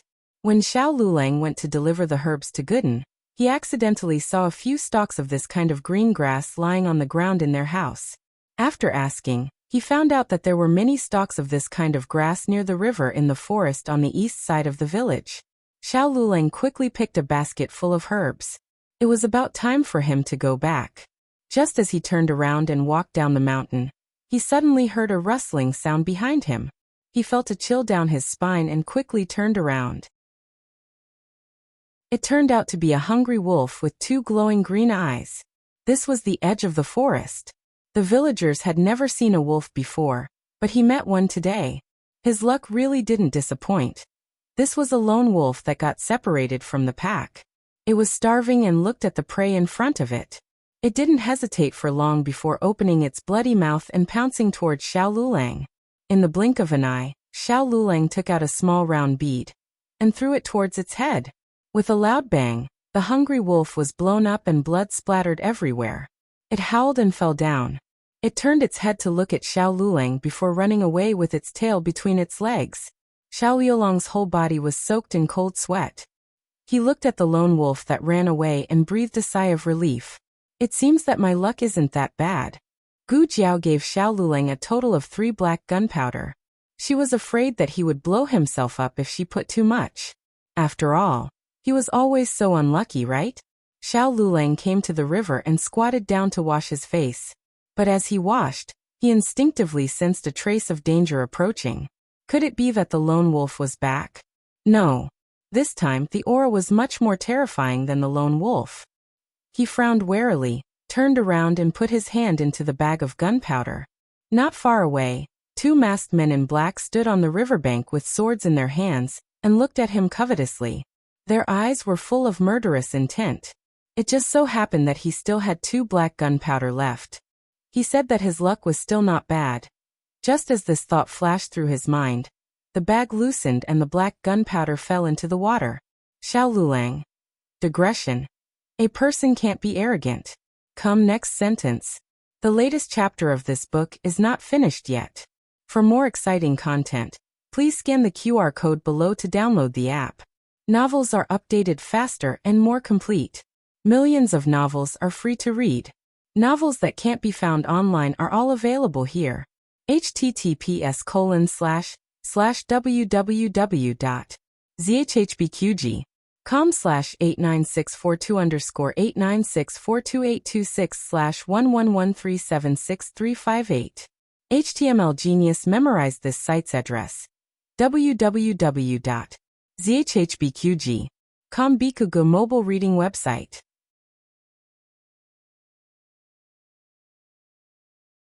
Chapter 356. The latest chapter of this book is not finished yet. For more exciting content, please scan the QR code below to download the app. Novels are updated even faster. Millions of novels are free to read. Novels with content that can't be found online are all here. Is the gunpowder that fell into the water still useful? This was not the main point. The main point was that he didn't have a chance to get it. The 2 black-clothed men raised their swords and slashed at him. The powerful killing intent was wrapped in sharp sword energy. It almost created wind blades in the air. And even the air was cut open. Even a normal expert could not escape from this killing move. Not to mention a little cripple like Xiao Lulang. He could only watch as the other party's swords slashed at him. He closed his eyes. The 2 swords slashed at his head at the same time. However, in the end they did not fall. When they were only an inch away from him, the 2 people stopped at the same time. Xiao Lulang opened his eyes. The 2 people fell straight to the ground. They did not even have time to close their eyes. Behind the 2 people, Chong Jing nimbly put away his sword. Then Chong Jing went to find the black bead in the water. He picked up the black bead as if it was very fun. He squeezed it hard. Bang. He was blown up. Marquis Xianping walked over from the back of the hill. He was wearing a heavy purple brocade robe. He strolled leisurely with a lazy expression. He was like this. It was clearly a small country road, but it made him walk like he was on the path to immortality. When Xiao Lulang saw him, his expression did not change. He was as cold as before. Fortunately, Marquis Xianping was used to it. He came in front of Xiao Lulang and looked him up and down, as if to see if he was injured. After confirming that his child was unharmed, he looked at Changjing, who was sitting on the ground in a daze. He used the tip of his foot to lightly kick Changjing's little butt. Who told you to kill everyone? How many times have I said, leave them alive, leave them alive? Changjing ignored him. He stood up with a dark face and used his qinggong to leave. Yes, he was angry. Marquis Xianping looked in the direction Changjing left and said to Xiao Lulang, Changjing is still young. Don't be angry with him. Xiao Lulang looked at Marquis Xianping expressionlessly. Who was angry with him? Marquis Xianping was still unaware of Xiao Liulang's disdain. Magnanimously and confidently, he flicked his wide sleeves. Who did you offend? Why would someone come to kill you? Xiao Lulang ignored him. He picked up his walking stick from the riverside and brushed past Xiao Lulang, walking straight ahead. Although it was called a crutch, it was actually a beautiful cane made by Gu Jiao herself. After the piercing pain in his foot disappeared, he was no longer as difficult as before. Marquis Xianping was continuously ignored, but he was not angry. He was magnanimous and did not bicker with the child. He followed her shamelessly. He was handsome, and he looked especially good when he was thick-skinned. The green mountains, the clear waters, and the sunset glow were all inferior to his good looks. Unfortunately, it was useless no matter how handsome he was. A certain someone didn't even look at him. Marquis Xianping sighed. Xiao Lulang walked for a long time. A certain someone sighed behind him for a long time. Xiao Lulang pinched his fingers and said with a frown, Why are you following me? Marquis Xianping raised his eyebrows. Am I following you? Did you open this road? Did you plant this tree? Xiao Lulang said coldly, I'm going back to the village. Marquis Xianping said, What a coincidence, me too. Xiao Lulang turned and walked down another road. Marquis Xianping quickly followed. Xiao Lulang stopped in his tracks and pointed at the path from before. The village is over there. Marquis Xianping, who was tricked. As long as he didn't feel awkward, others would feel awkward. Marquis Xianping raised his eyebrows. I want to go this way. All roads lead to the village. Xiao Lulang took a deep breath and decided to ignore him and treat him as air. He turned back to the original path. After walking a few steps, the sky turned dark and the forest was quiet. From time to time there would be the sounds of insects and strange birds. When the sounds entered one's ears, it would make one's hair stand on end. The trees in this forest were tall and shady. Even the moonlight couldn't shine down. Marquis Xianping was a martial artist and had good eyesight. Even with the thin light, he could see his feet clearly. Xiao Lulang might not be able to. He was originally a cripple and couldn't see clearly. He staggered a few steps. Marquis Xianping strode over and stood in front of him. He squatted down slightly and said, Come up. Xiao Lulang looked at the broad back in front of him and didn't move. I can walk by myself. Marquis Xianping straightened his body and turned to look at him. Are you sure? The night is so dark. Can you walk? Xiao Lulang raised his walking stick. I have a walking stick. Pa. The walking stick broke. Xiao Lulang stared coldly at Marquis Xianping. Marquis Xianping sighed helplessly and spread out his hands innocently. It's not me. It broke by itself. Xiao Lulang clenched his fists and said angrily, We're not far from the village. I'm very familiar with this path. At most, I'll walk slower. It's not like it's raining. What's there to be afraid of? Even though he said that, he didn't even walk 2 steps when the heavy rain poured down. Xiao Lulang looked at Marquis Xianping. Marquis Xianping stared with his eyes wide open. It's not me this time. Xiao Lulang gritted his teeth. So you admit that it was you just now? It really wasn't me. Marquis Xianping said with an aggrieved face. In terms of shamelessness, Marquis Xianping was on par with the old chancellor. He might even be more shameless than the old chancellor. After all, the old chancellor was only playing the thick black theory in the officialdom. He was still quite normal in his daily life. On the other hand, Marquis Xianping was shameless to the extreme. Marquis Xianping said gloatingly, come on, come on. I'll carry you. You definitely won't be able to walk out. Xiao Lulang was angered to death by him. His eyes were like torches as he said, who says I won't be able to walk out? Even if I only have one leg left today, I will still jump out. After saying that, he turned around and left. AI. Marquis Xianping stretched out his hand to grab him. However, in order to avoid his hand, Xiao Lulang rushed forward without caring about anything. In the end, he missed a step and fell into the big pit covered by the grass. He fell face first into the pit and fell flat on his face. His other leg was also sprained. Marquis Xianping covered his eyes and couldn't look anymore. Why are you walking so fast? I can't even pull you back. Marquis Xianping pulled this unlucky child out of the pit and laid him flat on the ground. Xiao Lulang made a dying struggle. I don't want you to carry me. Oh. Marquis Xianping bent down and wrapped his hands around a certain person's back and knees. Picking him up, he said in a particularly obnoxious manner, how old are you that you still want to be carried? Xiao Lulang. What kind of father was this? Come and strike him with a bolt of lightning. On the west side of the village, the temporary huts that the officials had set up were bustling with noise and excitement. It was not reduced in the slightest by the heavy rain. The road had been repaired, and they could return to the capital the next day. Everyone was very excited. In addition, Marquis Ding and had brought quite a bit of good food. The officials who had been eating cornbread and salted vegetables in the village for over 10 days finally had a chance to eat meat. Everyone ate until their faces were red. It seemed that no one noticed that Xiao Lulang was missing. It was the patrol officer who had worked with Xiao Lulang during the day that sensed that something was wrong. He held a piece of duck meat in his hand and asked, how come I don't see Lord Xiao? Once these words were said, everyone looked around. That's right, where was Lord Xiao? It was no wonder that no one remembered him. It was because Xiao Lulang had not mingled with the court officials after he went to the countryside. He was always on the front lines of disaster relief and farming, mingling with the villagers. It was normal for him not to be by their side, so no one deliberately thought of him. It's raining. Perhaps he's hiding from the rain at one of the villagers' houses. Another patrol officer said. A registrar from the Ministry of Work said, he's this ambitious at such a young age. He mingled with the villagers as soon as he arrived. His political achievements this time should be quite good.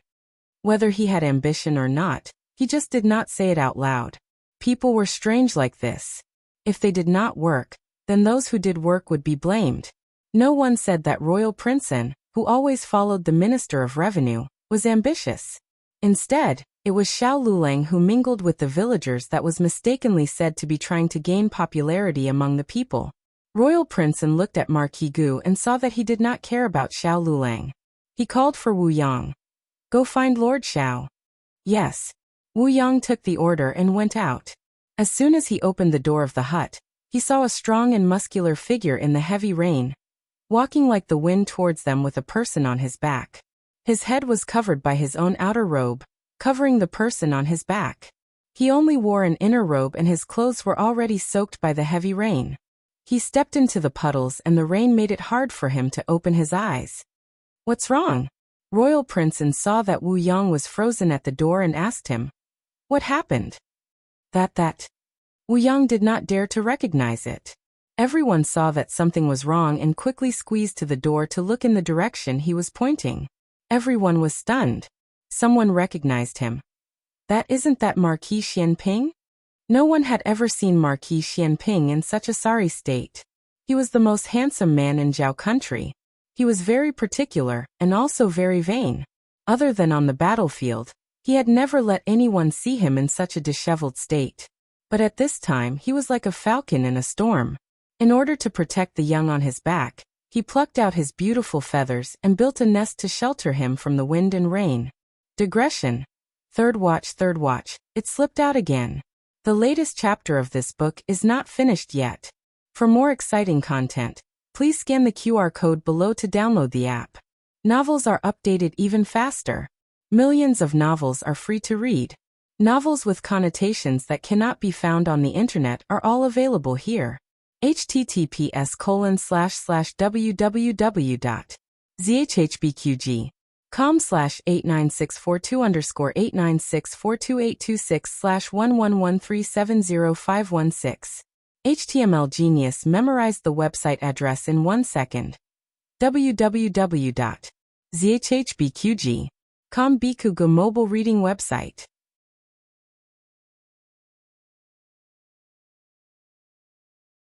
Chapter 357. The newest chapter of this book is not finished yet. For more exciting content, please scan the QR code below to download the app. Novels are updated even faster. Millions of novels are free to read. Novels with content that can't be found online are all here. Regardless of rank or status, Marquis Xianping was above everyone else. After he was recognized, no one dared to hide in the hut to hide from the rain. They all rushed out with umbrellas. Everyone fought to hold umbrellas for Marquis Xianping. Marquis Xianping looked at everyone impatiently. The rain was already so heavy that it was hard to see the road, but this group of people still blocked it. Out of the way, Marquis Xianping shouted. Everyone was scared by the murderous aura that he inadvertently emitted. They all retreated to the sides. There were huts one after another. Marquis Xianping didn't know which one was Xiao Liulong's residence. But in the end it wasn't the one that this group of people had rushed out of. He walked to the side. It's the other way around. Xiao Liulang, who was lying on his back, said weakly. Marquis Xianping paused in his steps and ran to the other side. When he reached the third hut, Xiao Liulang said, "We're here." The hut was simple and crude. There wasn't even a decent table. The bed was made of a wooden bench and a wooden plank. If Grand Tutor Zhuang was here, he would feel sorry for his grandson's living environment. When Marquis Xianping was fighting, he had spent 10 days to half a month in the trenches. He had chewed on tree bark and grass roots. He had slept in a cowshed and squatted in a horse stable. His son shouldn't have been pampered. He should have been thrown into a mud pit for him to crawl and roll in. In the beginning, he couldn't bear to see Princess Xingyang raise Xiaoheng so delicately. He raised him like a porcelain doll. He was beautiful, but he couldn't stand up to one of his fingers. If he touched him, he was afraid that he would crush the little guy to death. There were 2 beds in the hut. One had a mosquito net, the other didn't. "Where's your bed?" Marquis Xianping asked. Xiao Liulang pointed to the one without a mosquito net. Marquis Xianping carried him to the side of the bed. After thinking, he called over an official outside. "Bring a chair over." "Yes. Yes." An assistant minister from the Ministry of Revenue acknowledged the order, and personally went to the shed that was used as the main office to bring over a bamboo chair. When Marquis Xianping carried the person into the room, everyone had a faint guess as to the identity of the person on his back. When Marquis Xianping placed him on a chair, that guess was confirmed. Xiao Liulang. It really was Xiao Liulang. It was already very strange for Marquis Xianping to appear here on a rainy night. What was even stranger was that he actually carried Xiao Liulang back. And from the looks of it, Xiao Liulang seemed to be injured. What exactly happened? Everyone was confused. Other than the official who moved the chair into the room, no one else dared to enter. The Minister of Revenue and Royal Prince walked over. "Marquis Xiao." Before the Minister of Revenue could finish his greeting, Marquis Xianping coldly interrupted. "Wooden bucket. Hot water." The Minister of Revenue opened his mouth in shock. "Yes, this official will do it right away." Strictly speaking, the Minister of Revenue was not a subordinate of Marquis Xianping, but Marquis Xianping was a first-rank martial marquis personally conferred by the Emperor. His status was illustrious and his title was honorable. He was not someone a third-rank official could neglect. The Minister of Revenue had someone bring over a brand new wooden bucket that had not been used before, and ordered the inspector to boil water. They came here to provide disaster relief, not to enjoy a vacation. Thus, they did not bring any servants to serve them. They paid for their daily meals and the villagers sent it over. The rest of the work was done by lower-ranked officials. While waiting for the hot water, Marquis Xianping began to take off Xiao Liulang's wet clothes. Xiao Liulang had a face of resistance. Marquis Xianping turned to Royal Princeton and the other officials who were standing at the door. He is thin-skinned. All of you leave. No one dared to disobey and tactfully left. Royal Princeton asked, "Do you need help?" "No need." Marquis Xianping refused without thinking. Perhaps everyone here would give face to Royal Princeton, but Marquis Xianping would not. It was not that he had a problem with Royal Princeton. It was true that he and Grand Tutor Zhuang were at odds, but he was not narrow-minded enough to bicker with a junior. He only treated Royal Princeton the same as everyone else. However, in everyone's eyes, this kind of equal treatment was a kind of contempt towards Royal Princeton. The people who had not gone far all pricked up their ears, wanting to hear what was going on inside. However, Royal Princeton did not say anything and just silently left, not forgetting to close the door for them. Royal Princeton, what is the relationship between Lord Xiao and Marquis Xianping? Why does Marquis Xianping seem to be very familiar with him? On the way back, an official from the Ministry of Revenue asked Royal Prince, and I am not sure either.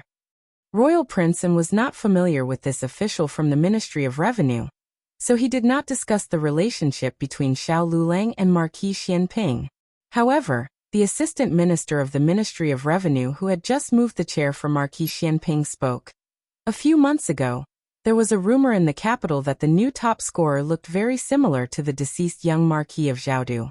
Because of this, Marquis Xianping even went to. Halfway through his words, the Assistant Minister of the Ministry of Revenue realized that he had almost made a slip of the tongue. In the end, he was an official and should not criticize the emperor in front of his colleagues and Hanlin Academy officials. He coughed softly and changed the words, went to see the emperor, to went to see him specifically. He was talking about the day of Xiao Liulang's court examination.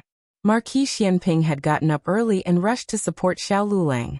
This matter had once caused an uproar, causing many people to think that Xiao Liulang's top scorer title had come from an improper source, and that he had relied on his relationship with Marquis Xianping to reach the top of the list.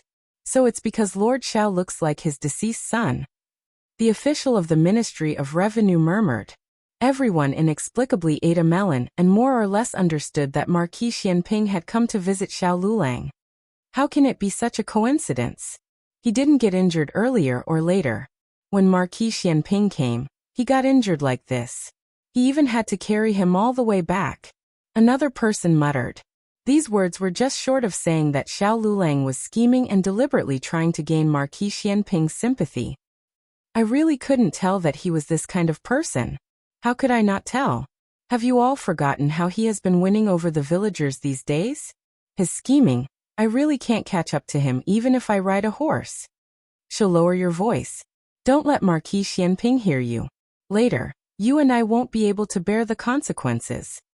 Disperse, disperse. Royal Princeton did not participate in their discussion. He knew that Xiao Lulang had gone to the mountains to pick herbs.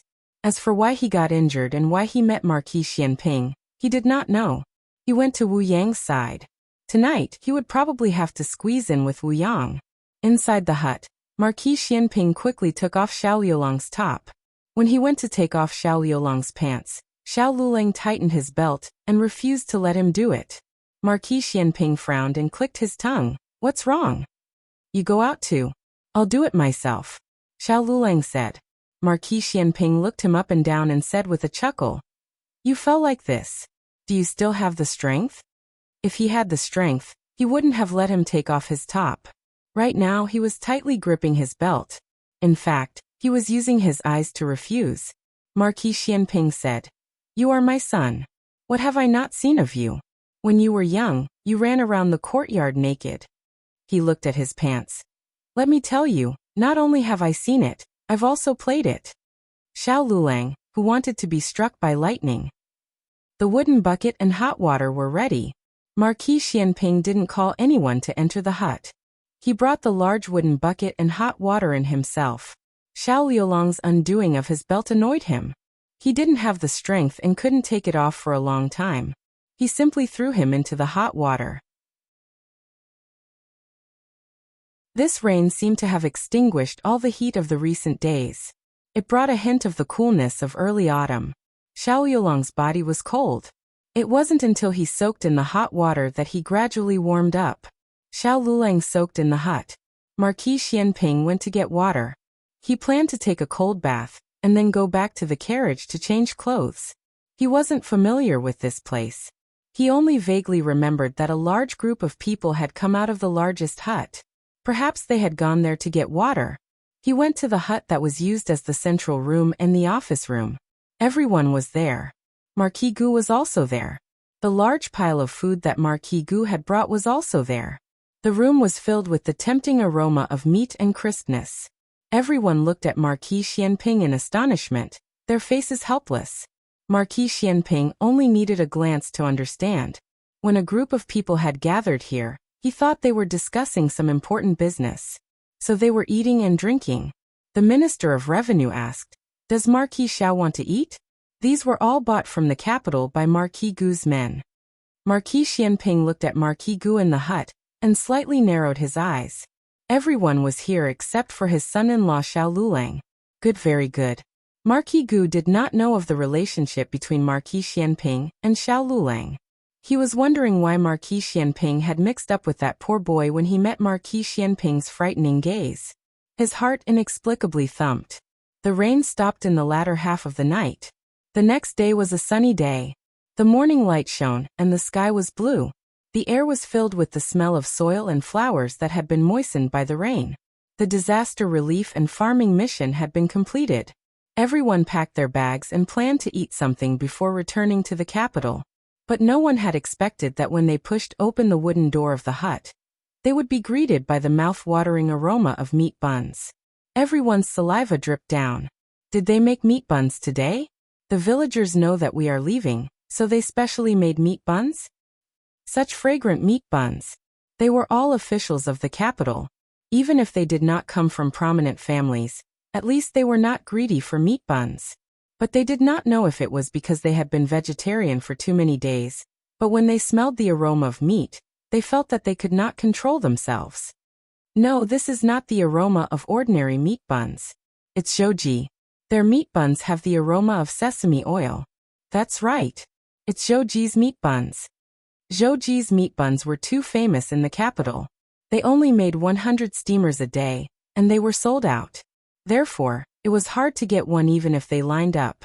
The aroma came from Royal Prince Anne's hut. Did Marquis Gu send people to buy it again? Marquis Gu is too considerate. He bought so many roast duck and crispy chicken last night. He bought it for Royal Prince Anne. We are basking in Royal Prince Anne's glory. It seems that we are basking in Royal Prince Anne's glory again today. Everyone chatted and couldn't wait to head towards Royal Prince Anne's hut. But when they reached the door, they were dumbfounded. Royal Prince Anne was not in the room. There was only Marquis Xianping and Xiao Lulang, and a youth in black. The table in front of the two was filled with meat buns. Other than the meat buns, there were wine-fermented meatballs sprinkled with egg drops, scallion pancakes with donkey meat, and braised lamb scorpion that could make the dogs next door cry. These were all zhouji's specialties. Everyone swallowed their saliva. Was it really good to eat so sumptuous so early in the morning? But the three of them could not finish it. He bought so much for them, right? As expected, Xiao Lulang spoke faintly. Did you beat the bun seller to death? Who could finish so many buns? Marquis Xianping raised his eyebrows and smiled. Then let's split it, Chongjing. Chongjing walked over and took the buns on the table, leaving one steamer for Marquis Xianping and Xiao Lulang. Everyone watched as Chongjing walked towards them with the buns. They were so excited that they could not express themselves. Then, they saw Chongjing walk past them expressionlessly. Everyone. Chongjing distributed the buns to the villagers. There was only one left. Chongjing gave it to the village's big black dog. Thus, everyone who was eating salted vegetables and cornbread experienced what it meant to be worse than a dog. After breakfast, Marquis Xianping packed Xiao Lulang and stuffed him into his carriage. Although Xiao Lulang strongly protested, his protests were ineffective. Everyone also sat on the Yaman's carriages. Marquis Gu was surprised to find that the wheels of his carriage had been removed. Marquis Gu exploded on the spot. Where are the wheels of my carriage? Who did it? Everyone sat in the carriage and looked at each other in dismay. Wasn't it obvious who did it? Just ask, who had a higher title than you? No one dared to say anything. It was Royal Princeton who spoke. Marquis Gu, if you don't mind, you can take my carriage back to the capital. That's the only way. Marquis Gu sighed, and sat on Royal Prince Anne's carriage. This son-in-law was still the best. He knew how to help at the crucial moment. Before she could finish her sentence, she heard a loud bang. The wheels of Royal Prince Anne's carriage were removed as well. No one saw anyone do it. The two wheels seemed to have betrayed him, and rolled out of the carriage. The carriage landed heavily on the ground. Marquis Gu's head hit the roof of the carriage, and there was a big bruise on his head. The Minister of Revenue did not want to get involved in this mess. However, he was entrusted by someone to take good care of Royal Princeton. But after taking care of Royal Princeton, he could not leave his future father-in-law. He could only invite the two of them into his carriage. Marquis Xianping brought Chang Jing out of Xiao Liulong's hut. Chang Jing was holding Xiao Liulong's luggage, and the herbs he picked these days. The Minister of Revenue thought for a while and cupped his hands towards Marquis Xianping. Marquis Xianping, for old Lady Zhao's sake, please be merciful. Marquis Xianping's mother, old Lady Xiao, and the Minister of Revenue's mother were cousins. Strictly speaking, they were cousins. All right. Marquis Xianping agreed. The Minister of Revenue secretly heaved a sigh of relief. It seemed that old Lady Zhao's face was still useful. In the next second, Marquis Xianping kicked off the wheels of the Minister of Revenue's carriage. He only said to be merciful. He did not say to be merciful.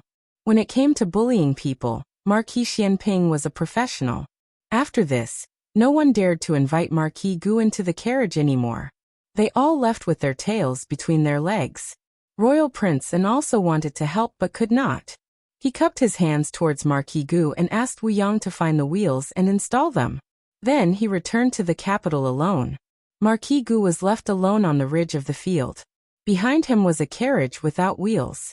Even the horse had run away. It was as if he was abandoned by the world. Marquis Gu was miserable and miserable. The latest chapter of this book is not finished yet. For more exciting content, please scan the QR code below to download the app. Novels are updated even faster. Millions of novels are free to read. Novels with connotations that cannot be found online are all here. https://www.zhhbqg.com/89642_8964282/111350900. HTML Genius remembered the website address in 1 second. www.zhhbqg.com Bikugo mobile version reading website.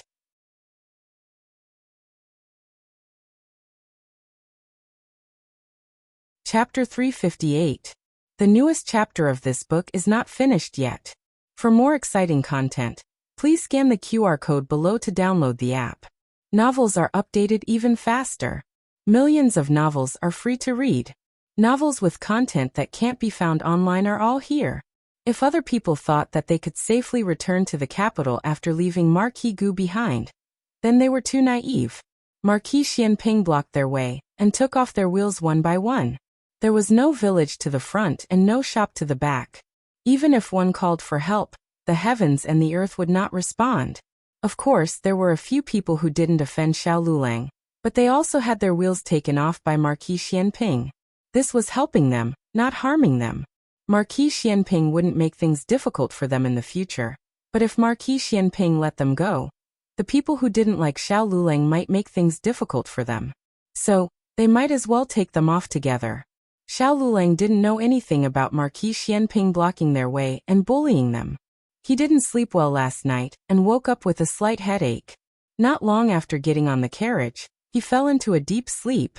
This sleep was so deep that when he woke up, he was already in the capital. He opened his eyes and found himself lying in a room filled with familiarity. He immediately sat up and looked at the mermaid curtain on the bed, then looked at the Jiangnan screen with 6 fans of misty rain on the other side of the bed. He even turned around to look at the pillow he had just slept on. They were all things from his memory. Even the fragrance of fruit and flowers in the room was the same as in his memory. This was the princess's residence. Princess Xianyang and old Madame Xiao didn't have a good relationship. Old Madame Xiao didn't like Princess Xianyang's flesh and blood, and was very cold to Xiaoheng. Princess Xianyang brought her son to live in the princess's residence. Although it was connected to the Marquis's residence, Xiaoheng basically didn't go to old Madame Zhao's place. Xiao Lulang lifted the blanket and got out of bed. "Young Marquis, you're awake?" A servant girl walked into the room carrying a stack of clothes. He remembered this servant girl. She was called Shuhua. However, she was much more mature than 4 years ago. He wasn't used to her at first glance, but he could accept her current appearance with a second glance. Her expression and smile were so natural that it was as if he had never left in these 4 years. "Sister Shuhua. Sister Mizuwa." Another young maidservant stumbled in. It was Magpie, the daughter of a servant in the manor. She was only 8 years old 4 years ago, and now she was 12. When she saw Xiao Lulang, she smiled and bowed. "Young Marquis, you're awake. The Marquis is waiting for you to eat." If Xiao Lulang had not experienced life and death, he would have been dazed by this scene. He looked at them and said, "I'm not the young Marquis, you've got the wrong person. Where are my clothes?" A trace of panic flashed through the eyes of the 2 maidservants. Sure enough, he wasn't dreaming. They were acting. Xiao Lulang let out a sigh of relief. Everything was too familiar. For a moment, he almost thought that the 4 years of wandering among the commoners was just a dream, and that the terrible fire was just a nightmare. If those were all dreams, then the countryside and the Jadewater Alley were also a pipe dream. He slowly sat down on the chair, digesting the lingering fear in his heart. Magpie quickly came forward to pour tea for him. "I'll do it myself." He refused. Magpie hesitantly retreated to the side, looking at Shuhua with apprehension.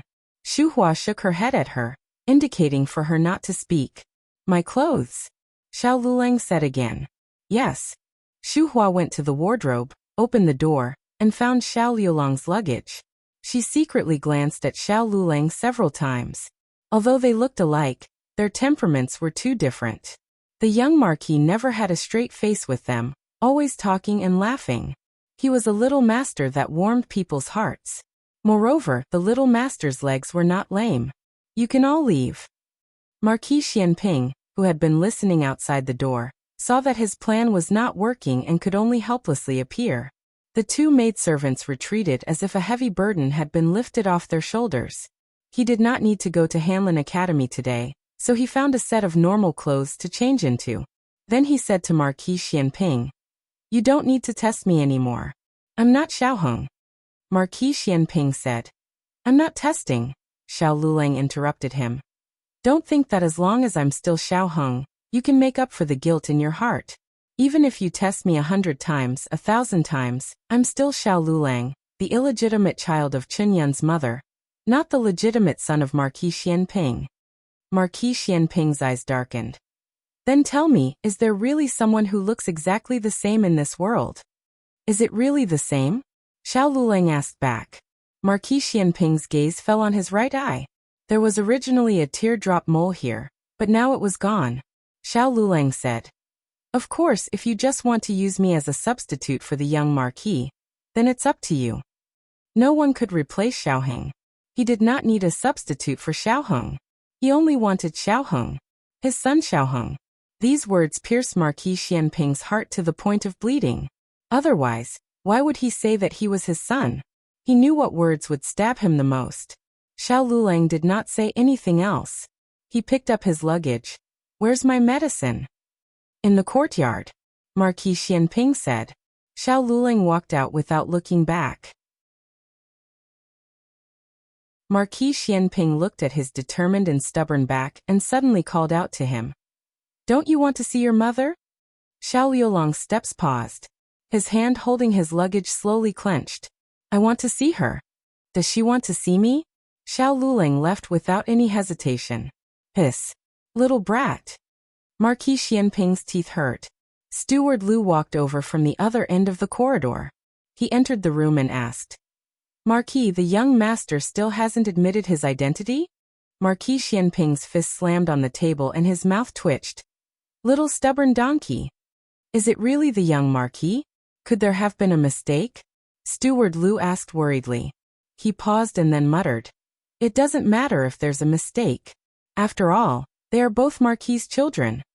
Marquis Xianping glared at him. Steward Lu smiled embarrassedly. I'm joking. Since ancient times, there had been a difference between the direct and concubines. Moreover, this was an illegitimate child. How could he let an illegitimate child mix up the direct bloodline of the Marquis Fu? Marquis Xianping thoughtfully rubbed his chin. Could it be that only his mother can control him? Chen Yun's mother is already dead. Steward Lu kindly reminded. Marquis Xianping gave him a death stare. You don't want this month's salary? Steward Lu's entire body trembled, saying, Ah, Marquis, you are talking about the princess. But if the princess can't do anything to him. Marquis Xianping looked at the disappearing figure at the end of the courtyard, his gaze deep. Then I will believe that he really isn't Xiao Heng. Xiao Lulang sat in Marquis Xianping's carriage back to Jadewater Alley. When he arrived home, it was already dark. His family did not know that he had returned today, and each went to do their own things. Only Yao Shi was strolling in the courtyard to digest her food. Mother. He went forward to greet her. Yao Shi said in pleasant surprise. Lulang is back? You haven't eaten yet, right? Yuya. Hey. Yuya, put down the work in her hands and walked over. Son-in-law. Yao Shi ordered. Go make something for son-in-law to eat. Okay. Yuya complied and went to the kitchen. This time, he had gone to the countryside to provide disaster relief, and did not bring back any gifts. Other than a basket of medicinal ingredients, there was only some dried fish that the villagers had dried themselves. Xiao Lulang took out the dried fish. What is this? A bag of strange medicinal powder fell out from under the dried fish. This is a kind of dried flower powder. It was given by an auntie. Apparently, it can be used as rouge. It was Uncle Zhang's family's auntie. After learning that he was married, she gave him this bag of dried flower powder. Naturally, this could not compare to the rouge from the rouge shop, but it was a bit of goodwill from the villagers, so he accepted it. Yao Shi said, Jiao Jiao does not need it now. Yao Shi's meaning was that Gu Jiao had a chastity mark on her face, and did not like to dress up. In the future, when the chastity mark was gone, perhaps she would like to be beautiful herself. Xiao Lulang misunderstood, and thought that Yao Shi was saying that Gu Jiao was ugly. He said, she does not need it to be beautiful. Yao Shi was stunned. Son-in-law was praising her daughter for being beautiful? Although she also felt that her daughter was beautiful, she was still Jiao Jiao's mother. Naturally, a mother would think that her daughter was beautiful. Xiao Yulong's serious appearance made Yao Shi laugh. The young couple had been married for so long. Although they had always lived in separate rooms, they had never said that they had not consummated their marriage. In large families, married couples lived in separate courtyards. In order to not affect the men's studies, many scholars lived in separate rooms. Thus, if it were not for this birthmark, the young couple's relationship would not have aroused any suspicion. Yao Shi had originally planned to continue to pretend that she did not know. But now that it had been brought up, Yao Shi felt that perhaps telling her son-in-law would not be a problem. At the very least, her son-in-law had seriously refuted her. This meant that in his heart he did not dislike her daughter's appearance. He treated Jiao Jiao with sincerity. What was there that was not worth knowing the truth? Actually, Yao Shi cleared her throat and resisted the awkwardness in her heart. She said, the mark on Jiao Jiao's face is not a birthmark, it is a chastity mark. Bang! A figure fell down from the courtyard wall. Dong! A person knocked into the doorway and staggered until he hit the door. The former was Gu Chengfeng. The latter was Gu Changqing. This was not the end. There was a clatter at the door, followed by a clatter. Surprisingly, the copper-candied fruit box in Empress Dowager Zhuang's hand had fallen to the ground.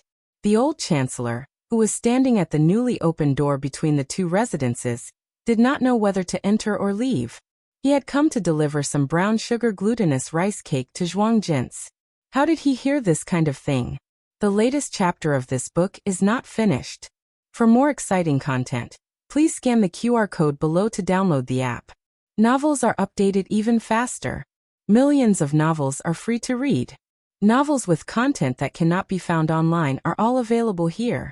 https://www.zhbqg.com/89642_896422826/111347859. HTML Genius remembered this website's address in 1 second. www.zhbqg.com Bikugo mobile reading website.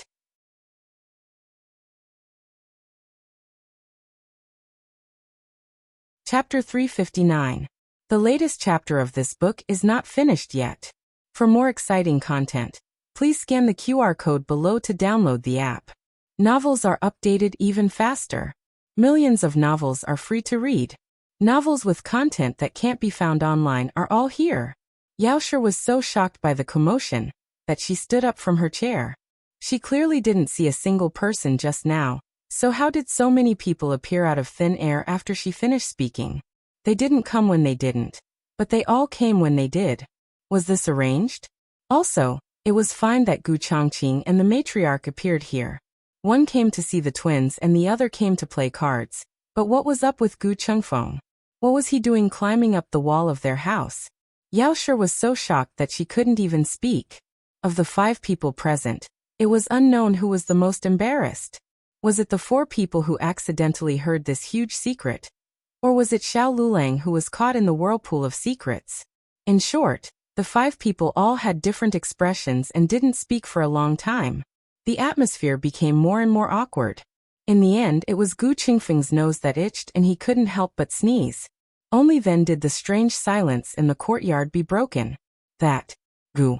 Empress Dowager Zhuang wanted to call Gu Chongqing, but she couldn't remember his name. Her mind was filled with this guy who won money from her. So angry, Gu Chongqing came back to his senses and turned to bow to Empress Dowager Zhuang, who was dressed as an old lady. He didn't call the Empress Dowager. After all, she was traveling incognito. He was afraid that the walls would hear her identity. Empress Dowager Zhuang gave a look to the candied fruit jar on the ground. Gu Chongqing understood and endured the pain in his head. He picked up the candied fruit jar on the ground. Fortunately, it was made of iron and didn't break. Empress Dowager Zhuang hugged her beloved candied fruit jar and entered the courtyard with a complicated expression. How could it not be complicated? The little great-grandson she had been looking forward to for so long wasn't even a shadow. Was this the truth behind why she couldn't wait for her little great-grandson? Her mentality was collapsing. Her complicated and painful gaze fell on Xiao Liulang's body. Starting from his head, it slowly moved down until it reached an unspeakable place. It wasn't like they hadn't slept together before. Could it be they couldn't? Xiao Lulang felt his scalp go numb. What kind of look was that? However, not only did Empress Dowager Zhuang have this expression, even the old chancellor was synchronized and looked at Xiao Lulang sympathetically. As a man, this was a little embarrassing. I thought you had only injured one leg. Xiao Lulang felt terrible. He was still trying to figure out how the birthmark on Gu Jiao's face could be the mark of chastity. Now he was being despised and sympathized with for no reason. Where was the logic? Yaosher looked at everyone's speechless expressions and then looked at Xiao Lulang, who seemed to have swallowed Coptis. She thought to herself, do I need to explain the reason for the chastity mark? Hey, does anyone else want to hear it? Forget it. Let's talk about it. Yaosher said. The midwife that helped me deliver the child did not know how to use the chastity sand, but she did not dare say that she did not know. She was worried that we would not give her that much money. So she went to ask the abbot of the temple, who knew that the abbot drank too much that night and accidentally put it on Jiao Jiao's face. It was also because of this birthmark that the servant misunderstood that Jiao Jiao was not the child that I gave birth to and that Jinyu who did not have a birthmark was. Although this matter had passed for a long time, every time it was mentioned, Yaosher could not help but feel heartache and regret. She did not know whose fault she should blame. Should she not have given birth halfway, or should she not have gone to find that midwife in the countryside? Yaosher was immersed in her sad emotions. The other people in the courtyard were not on the same channel as her. There were only 6 words in everyone's mind. Chastity sand did not consummate the marriage. Gu Qingfeng put his arm around Xiao Liulang's shoulder. Brother, tell me honestly, do you have any hidden troubles? Xiao Liulang's face darkened. Gu Jiao went to see a patient and was busy until late at night. When she stepped into the courtyard, she saw the elders of the family sitting neatly in the central room. Her great-aunt and son-in-law were also there. The last time the two of them sat together was when the emperor came to Baishui Lane to recuperate. However, they sat separately and did not speak.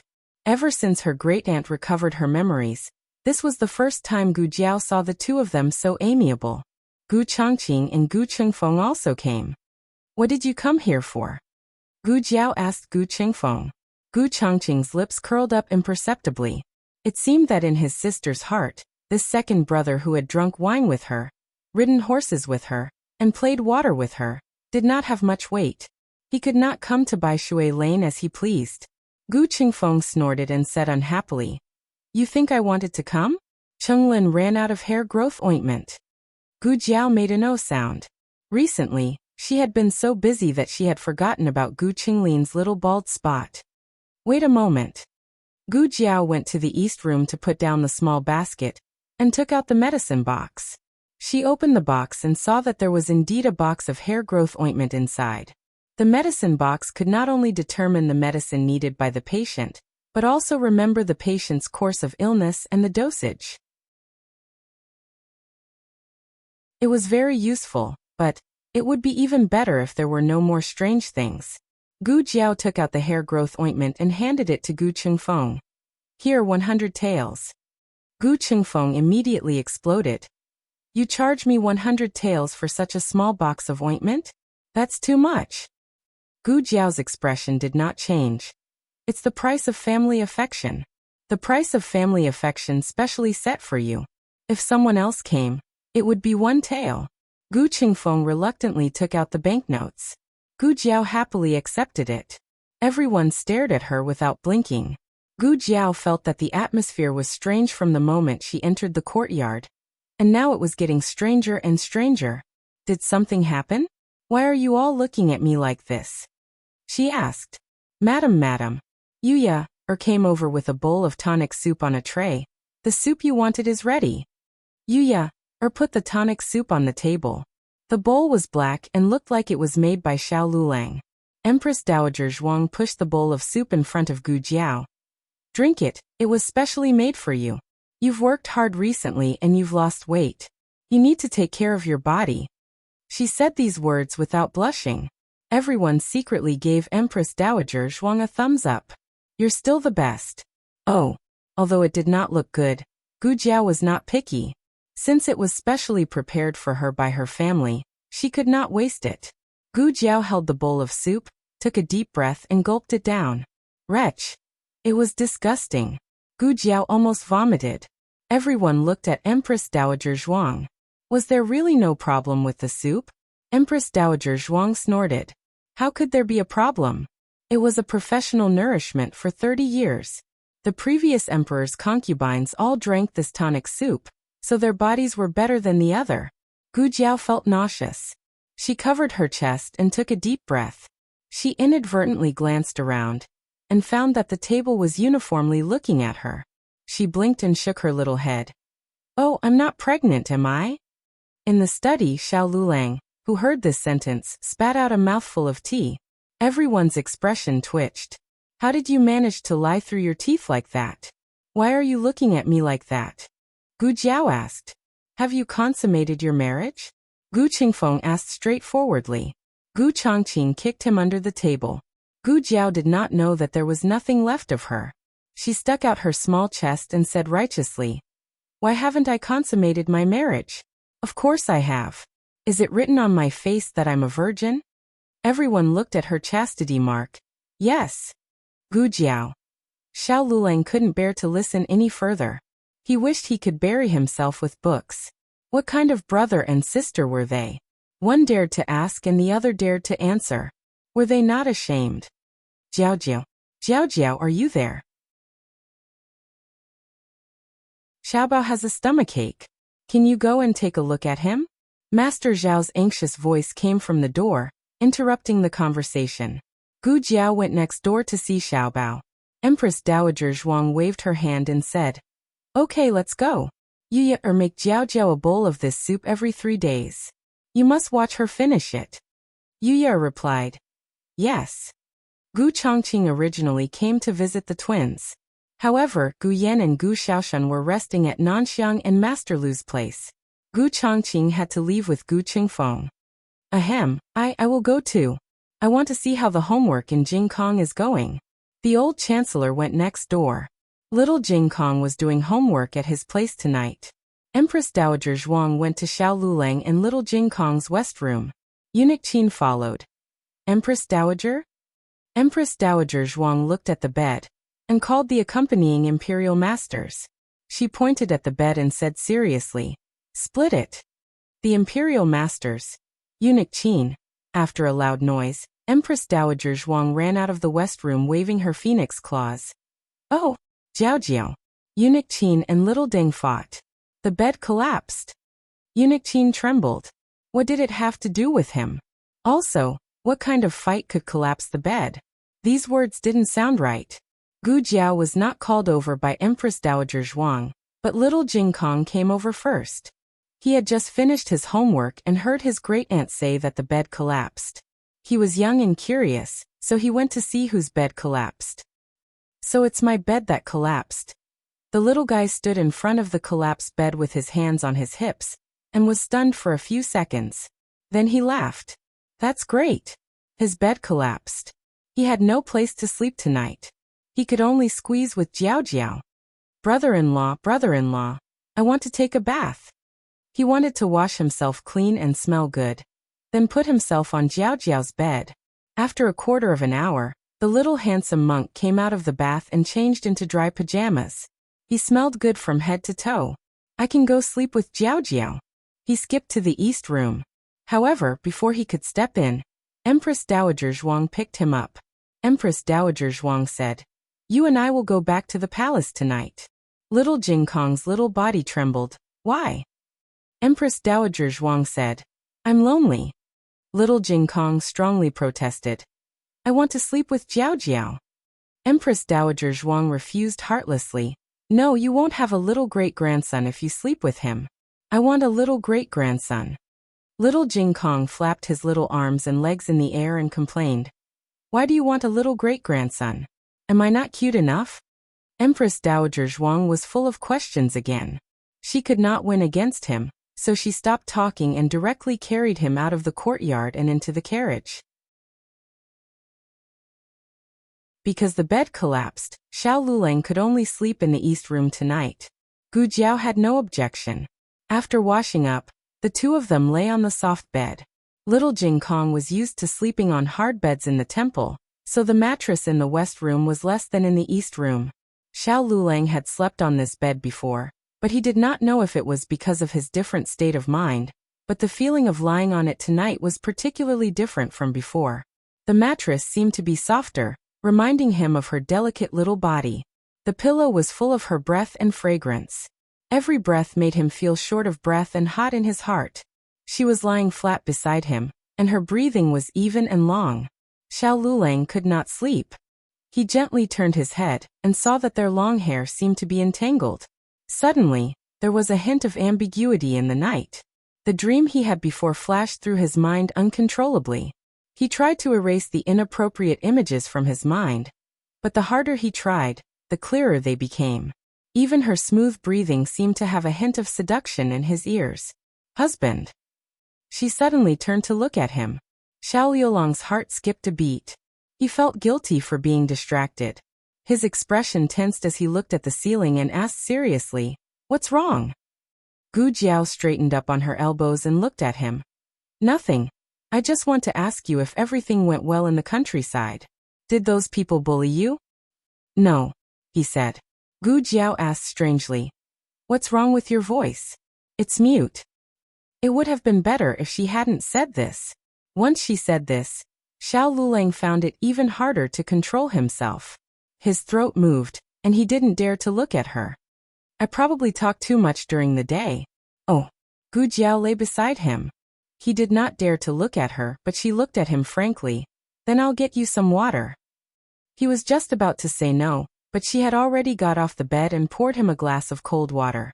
Xiao Lulang opened his mouth, but he still took it and drank it.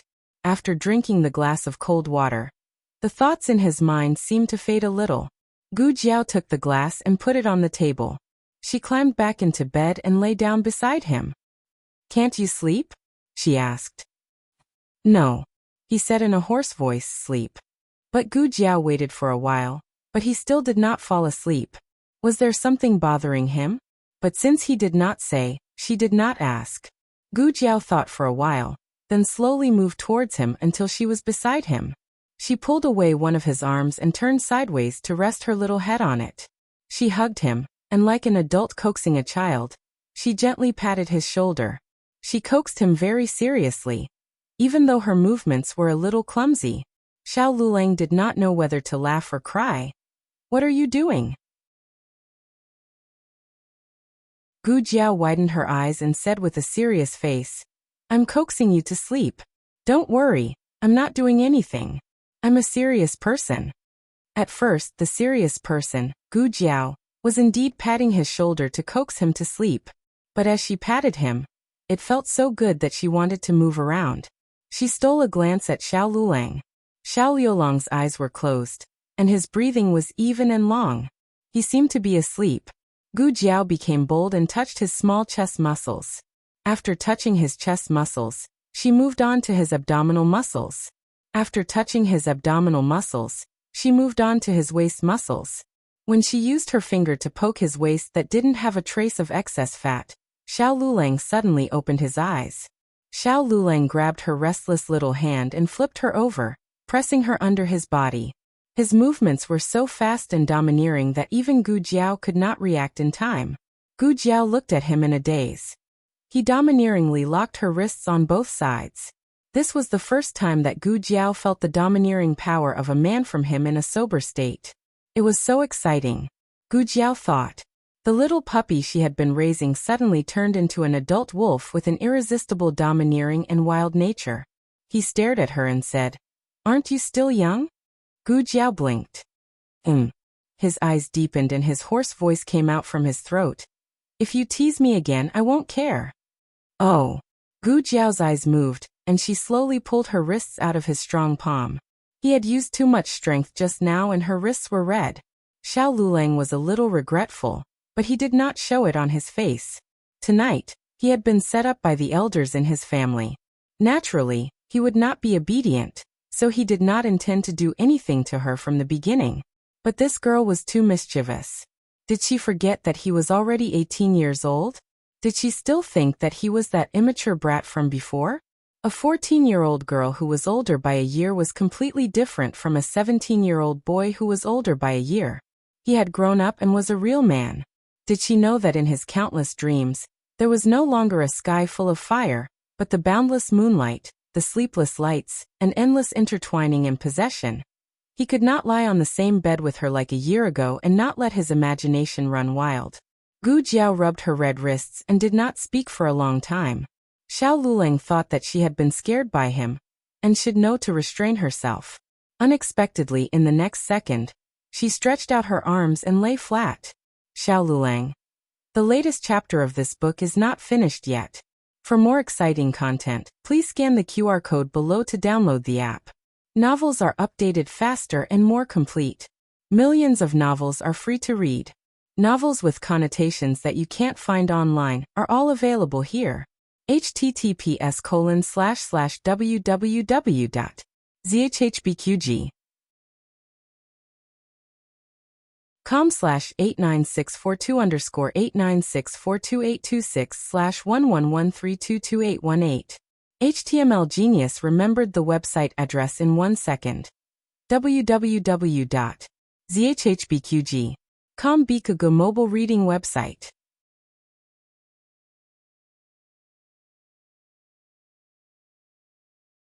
Chapter 360. The latest chapter of this book is not finished yet. For more exciting content, please scan the QR code below to download the app. Novels are updated even faster.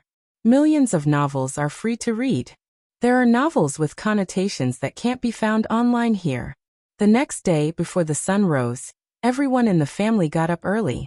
In the past, Gu Jiao was the first to get up, but today when she walked out of the room, she found that Madame Yao, the old chancellor, Nurse Fang, and Yuya were all gathered in the central room. Not only that, Eunuch Qin also came. What was going on? Good morning. Gu Jiao greeted them. Everyone looked at the birthmark on her face and sighed. Gu Jiao, why do you all look a bit disappointed? Is my status in the family already so low? You don't want to see me anymore? Everyone exchanged knowing looks. Thus, after Gu Jiao drank a bowl of tonic soup, Xiao Lulang also had a bowl of tonic soup in front of him during breakfast.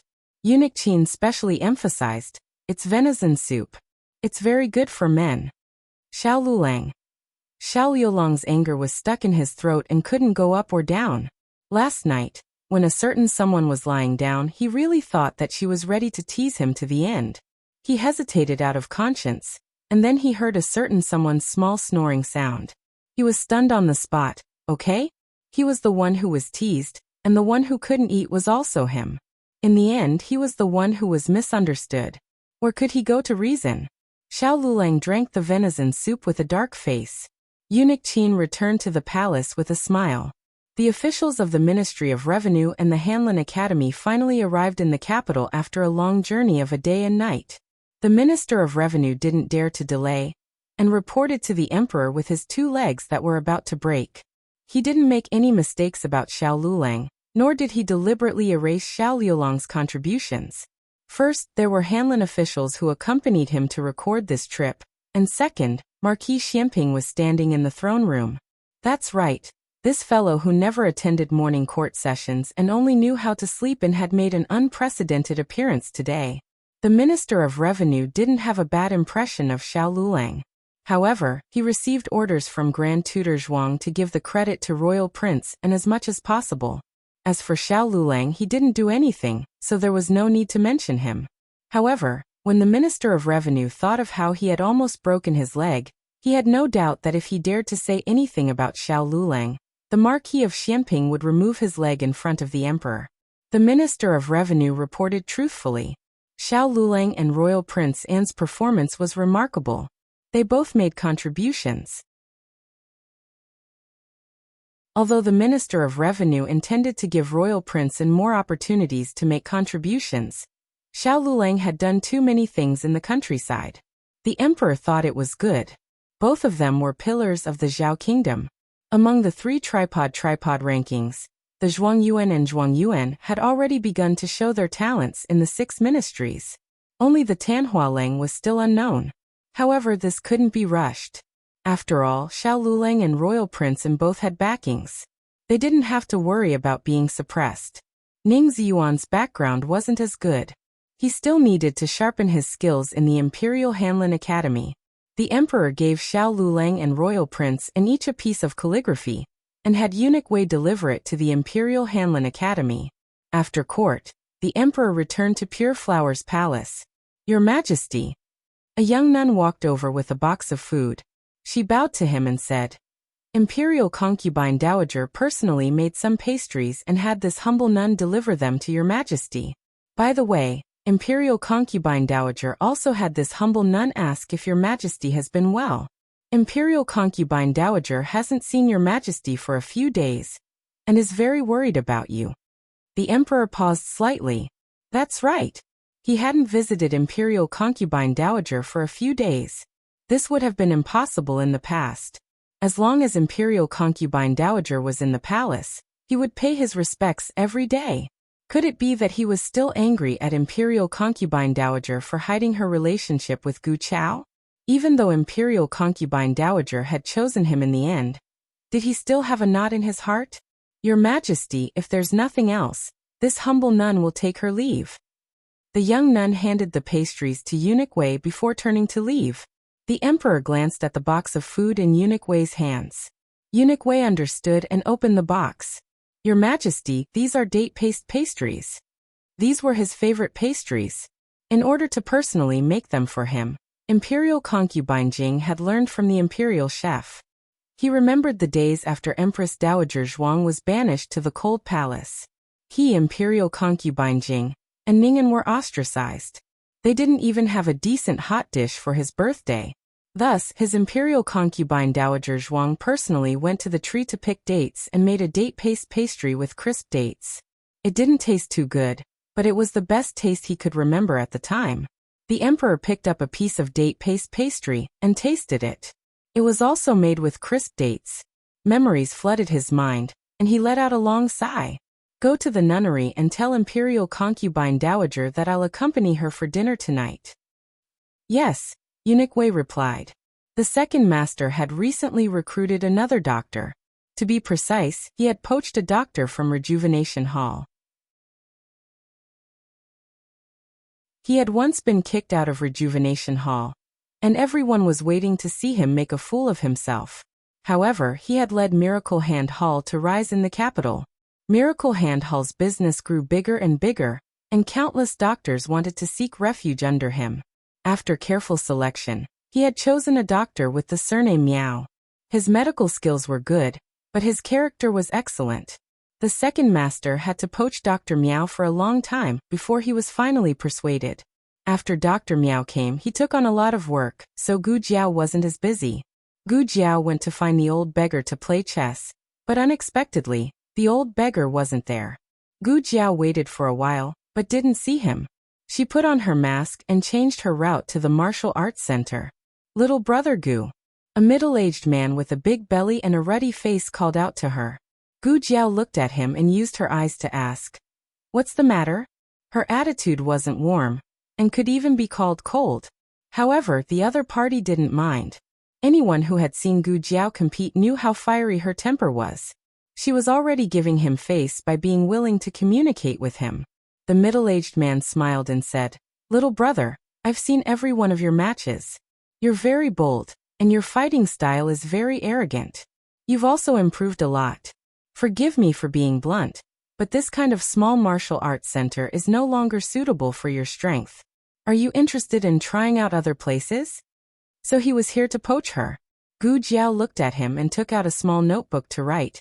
"Is there a decent expert at the place you're talking about?" Listen, what kind of arrogant tone was this? However, he liked it very much. This young man indeed had the qualifications to be arrogant. The middle-aged man smiled and said, "Of course there is.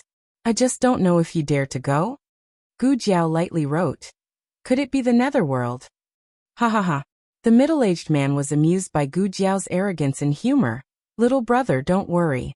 With such a good seedling like you, how could I bear to let you go to that kind of place? Let's not talk too much. I'll directly bring little brother there." Gu Jiao left the martial arts center and let Xiao Sanzi go back first. She sat in the middle-aged man's carriage and went to an embroidery building in the north of the city. This was Gu Jiao's first time coming to the north of the city. Jade Water Alley was located in the south of the city. Marquis Ding En's manor was in the southeast. Her range of diagnosis was mostly from the south to the east of the city. Everything here made Gu Jiao feel unfamiliar, but there was also an inexplicable attraction. Gu Jiao followed the middle-aged man through the embroidery building and arrived at a dye house. Underneath the dye house was an underground martial arts center. From the middle-aged man's mouth, Gu Jiao learned that the martial arts center did not have a name. Normally, when people mentioned it, they would just say, "Come to the Narcissus Embroidery Building." The martial arts center was very large.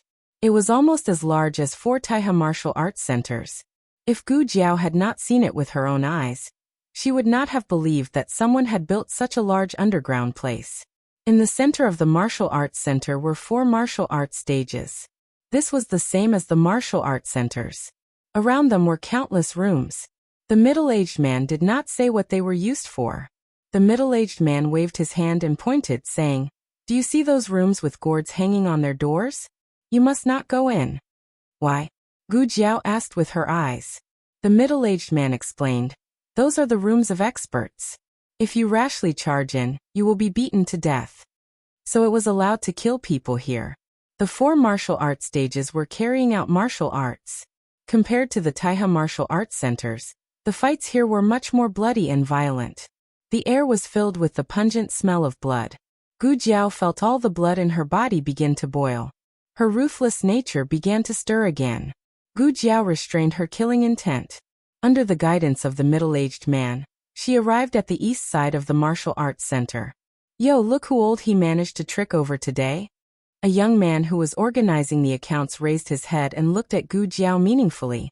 Such a tender young master, old he, you have the heart to do this? Aren't you afraid that he will be beaten to death? So people could die in the martial arts arena. Gu Jiao had a clearer understanding of the underground martial arts center. Let's first bet 50 taels of silver, the young man said to Gu Jiao. Gu Jiao frowned. You still want money? I'll do it. I'll pay for this little brother. The middle-aged man generously took out a 50 taels banknote and slapped it on the table. The young man looked at Gu Jiao with an even more thought-provoking gaze. To be able to make old he, this miser, pluck your feathers. It seems like you have some ability. All right, I will take good care of you and try not to let you die too early. Can I look around? Gu Jiao wrote in her little notebook. Old he said, you can. But remember what I said just now. Don't go near the room with a gourd hanging on the door. Gu Jiao nodded. She left the martial arts center. Behind her, the young man and old he's conversation could be heard. No way, you really want this kid to compete? He's even thinner than me. And he's a mute. Don't you remember the lesson from last time? You brought back an expert, but in the end, he was beaten to death with a single punch. Trust my eyes this time. Don't arrange someone too strong for the first round. Let him practice first. Gu Jiao gradually walked away. The two people's conversation was gradually drowned out by the cheers below the stage. It was Gu Jiao's first day here. She just wanted to familiarize herself with the environment, but she didn't expect to see an acquaintance here. A person wearing a black cloak walked in front of her. The cloak was wrapped so tightly that her face couldn't be seen. But the moment the person opened the door, the hood of the cloak fell off. Gu Jiao looked carefully. It's her? Digression. Who was this person? A crown princess B. Imperial concubine Jing. Everyone has to post a book review. Paragraphs and chapters reviews won't reward coins. The latest chapter of this book isn't finished yet. For more exciting content, please scan the QR code below to download the app. Novels will be updated even faster. Millions of novels will be read for free. Novels that can't be found online are all here. https://www.zhhbqg.com/89642_8964286/111320010. HTML Genius memorized this site's address in 1 second. www.zhhbqg.com Bikugo mobile reading website.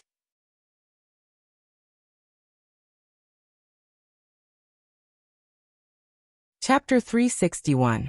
The latest chapter of this book is not finished yet. For more exciting content, please scan the QR code below to download the app. Novels are updated faster and more frequently. Millions of novels are free to read. Novels with content that can't be found online are all available here. After the hood of her cloak fell off, she quickly put it back on. Then, under the escort of a man in black, she entered a room with a gourd hanging on it. Gu Jiao wanted to follow, but after taking a few steps, someone grabbed her shoulder. Gu Jiao tried to backhand him, but the other person grabbed her wrist. It's me. The other person was also wearing a mask like Gu Jiao, but Gu Jiao was all too familiar with this voice. Gu Jiao put down her hand and looked at Gu Chongqing, who was dressed as a chivalrous man, with a strange expression. Why are you here? Gu Chongqing put down his hand, looked around, and asked her. I should be the one asking you that. Why are you here? Gu Jiao touched her mask. It was here, so how did he recognize her? Gu Chongqing's mouth twitched. He had already recognized her when she tricked him into calling her father, okay? Other than her, no one else in this world had such a bad taste. You still haven't told me why you're here. Gu Chongqing looked at her seriously. She shouldn't have come to this kind of place. Even if she had some skills, it was still too dangerous. Gu Jiao paused and said, If I said I was passing by and wanted to borrow the toilet, would you believe me? Gu Chongqing. Without waiting for Gu Chongqing to respond, Gu Jiao asked, What about you? Are you also here to borrow the toilet? Gu Chongqing. Many people looked in Gu Chongqing's direction. Their gazes were not unfamiliar. It was obviously not the first time they had seen him here. Why are they looking at you? Gu Jiao asked. It's nothing. Gu Chongqing grabbed Gu Jiao's wrist and led her into a room diagonally opposite. Gu Jiao noticed that there was also a gourd hanging on the door of this room. All right. After all, she wasn't the one who barged in. The furnishings in the room were very simple. There was a screen, a bed, a table and chairs, and some antique furniture. It had a simple and heavy feeling, which could easily make one's heart tremble. Gu Jiao was more curious. Gu Chongqing looked at her fearless appearance and helplessly shook his head. Those who knew would say that she had come to the most dangerous place in Zhao country. Those who didn't know would think that she was strolling through a vegetable garden. Have a seat, Gu Chongqing said as he sat down on the chair beside the table. Gu Jiao sat down opposite him. She stopped looking around and looked at him. Are you really here to borrow the toilet? Gu Chongqing's action of pouring tea paused. The corner of his mouth twitched as he said, I'm here to find someone. Gu Jiao said, Oh, what a coincidence. Me too. Gu Chongqing looked at her with an indescribable expression. Didn't you just say that you wanted to borrow the toilet? Gu Jiao waved her hand. It's about the same. Gu Chongqing simply didn't know how to continue the conversation. Gu Jiao usually didn't talk much, but this underground martial arts field really piqued her curiosity. She asked, What is this place? Is it just an ordinary martial arts field? Ordinary. She was probably the only one who would think so. However, anyone who truly understood the situation would at least be somewhat fearful if they did not say that they would be terror-stricken upon hearing this. Gu Chongqing put the tea he had poured in her hand and said, It's mainly a martial arts competition, but it also does some other business. Many people will choose to come here to trade. First, it's confidential. Second, it's safe. The martial arts field takes 20% of the profits. Gu Jiao said, 20%? That's not a small amount. If they traded 10,000 taels of silver, they would have to pay the martial arts field 2,000 taels of silver. So the martial arts field earned this much? But, what did that person come here for? Did they come to watch the martial arts competition, or to find someone to trade? While she was thinking, waves of excited roars and shouts came from outside. Kill! Kill! Kill! The underground martial arts field had a total of 4 rings. East, west, south, and north. At this time, there were experts fighting in all 4 rings.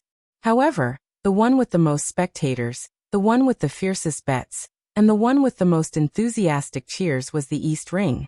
Coincidentally, their room was facing the East Ring. Gu Jiao saw a bare-chested muscular man press another expert to the ground and wildly beat him up. His face was savage, and his attacks were merciless. If this level of beating continued, the other person would probably be beaten to death. If this were Taiha Martial Arts Club, this fight would have been stopped long ago. As if sensing Gu Jiao's confusion, Gu Chongqing explained, The experts here have all signed a life and death agreement. They are responsible for their own deaths. This made Gu Jiao think of the underground martial arts field in her previous life. Just like the underground martial arts field, that place was filled with blood and violence. No one cared about the life and death of the fighters.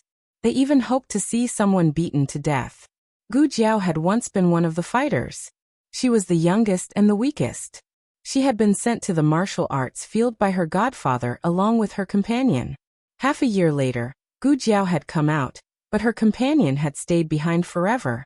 Gu Jiao looked at the savage and violent scene in the ring without the slightest ripple in her eyes. That's a person's clothes. It's so strange. Gu Jiao's gaze moved away from the East Ring and fell on the South Ring. Gu Chongqing took a look and said, That's a Turk. Gu Jiao was surprised. There are Turks here? The Turks were a large race outside of the 6 kingdoms.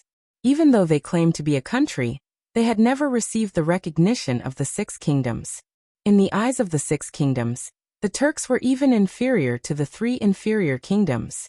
However, the Turks were exceptionally brave, and they had produced many experts. The Turk expert on the ring knocked out his opponent and stomped his opponent's face into the ground. He raised his arms in a provocative and boastful manner, causing the audience to scream. Gu Jiao's gaze fell on the expert he was stomping on. Is the person he defeated also a Turk? His clothes are strange too. Gu Chongqing's eyes narrowed. He clearly didn't approve of the Turk expert's actions. No, that's a saberman from the Zhao kingdom. A Turk expert, a saberman from the Zhao kingdom. This underground martial arts arena was beyond her expectations. Who were you following just now? Gu Chongqing returned to the topic at hand. Who was it that said that all generals were brainless? In Gu Jiao's eyes, Gu Chongqing's scheming was no less than Gu Yan's. He hadn't chased after her to ask, and had instead sold her information for a long time. Only after she let down her guard did he suddenly ask. Forget it, there was nothing she couldn't say. Gu Jiao said. I think I saw old concubine Jing just now. Old concubine Jing? Gu Chongqing's eyes flashed with surprise. Why would she be here? Isn't she in the palace? Are you sure you didn't see wrong? I'm sure, Gu Jiao said. She would recognize that bad woman even if she turned into ashes. Gu Jiao continued.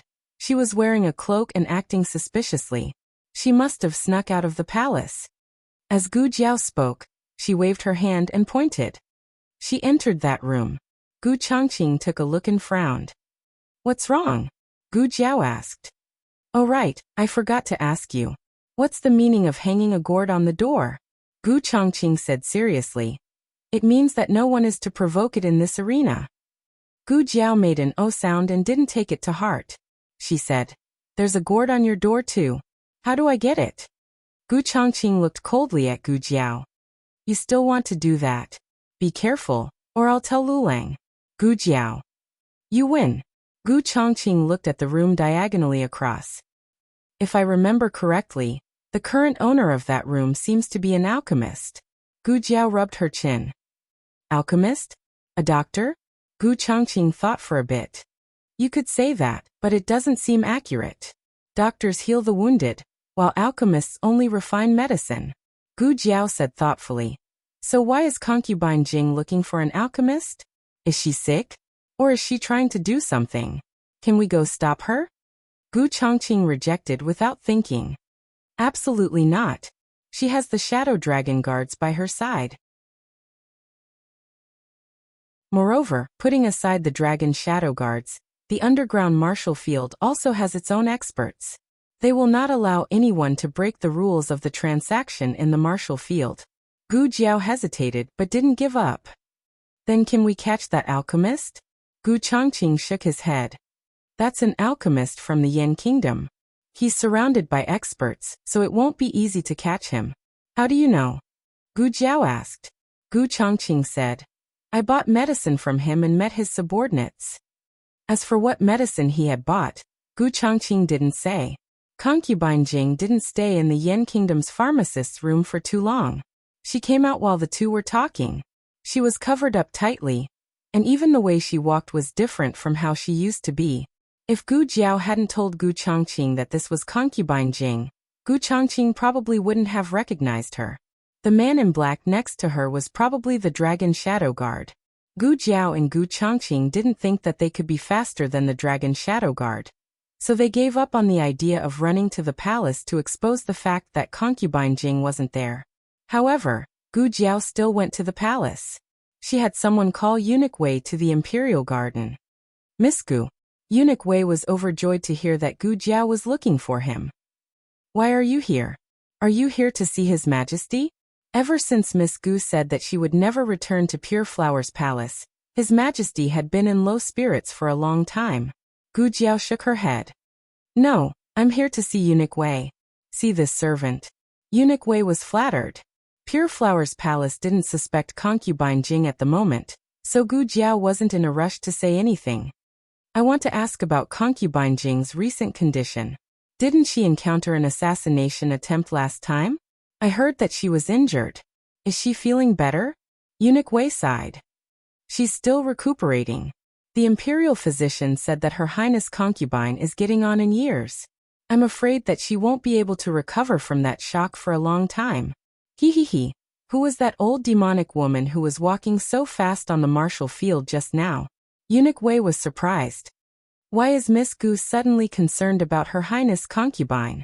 Gu Jiao's expression didn't change.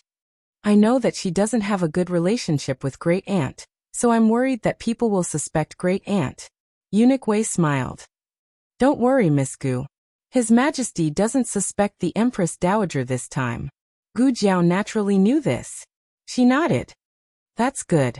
If concubine Jing's injuries are serious, I can take a look at her. Eunuch Wei was shocked again.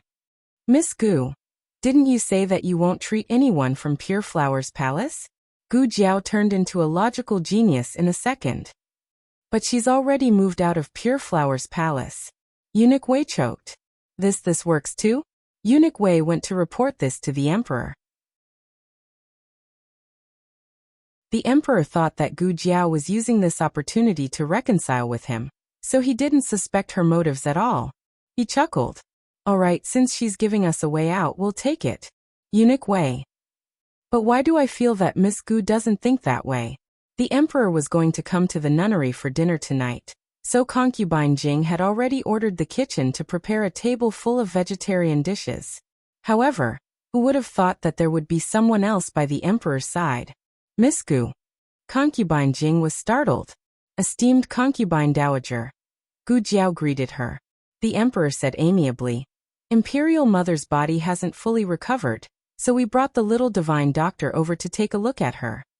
Concubine Jing smiled helplessly. My body has been fine for a long time. It's all the imperial physician's fault for making your majesty worry. There's no need to trouble Miss Gu. Gu Jiao hurriedly said.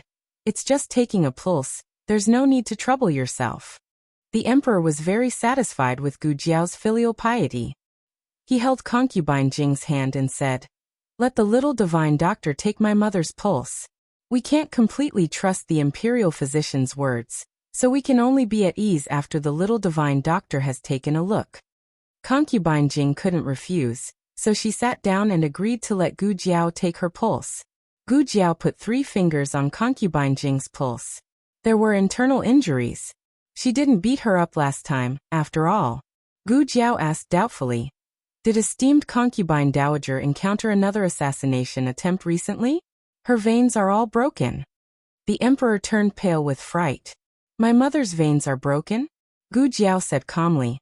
It's just a few broken veins. It's not a serious injury, but she should have spat out blood. Didn't anyone notice? The emperor suddenly remembered the night the old marquis eloped with concubine Jing. He left in a huff, and a servant came to report that concubine Jing had spat out blood. Could it be that concubine Jing's veins were broken at that time? But he didn't hear anything about her being assassinated. Concubine Jing pinched her handkerchief and said, It's just that I hurt my veins because I'm depressed. Gu Jiao raised an eyebrow. Oh, then esteemed concubine, please don't damage your veins again. It's very harmful to your body. Concubine Jing's face paled. She glanced at the emperor and said, I didn't damage my veins. It's just anger attacking my heart. And sadness. The emperor didn't think it was possible either. Why would concubine Jing do that? Was she trying to soften his heart by injuring herself? His concubine Jing was the purest and kindest person in the world. She didn't understand these schemes at all. The latest chapter isn't finished yet. For more exciting content, please scan the QR code below to download the app.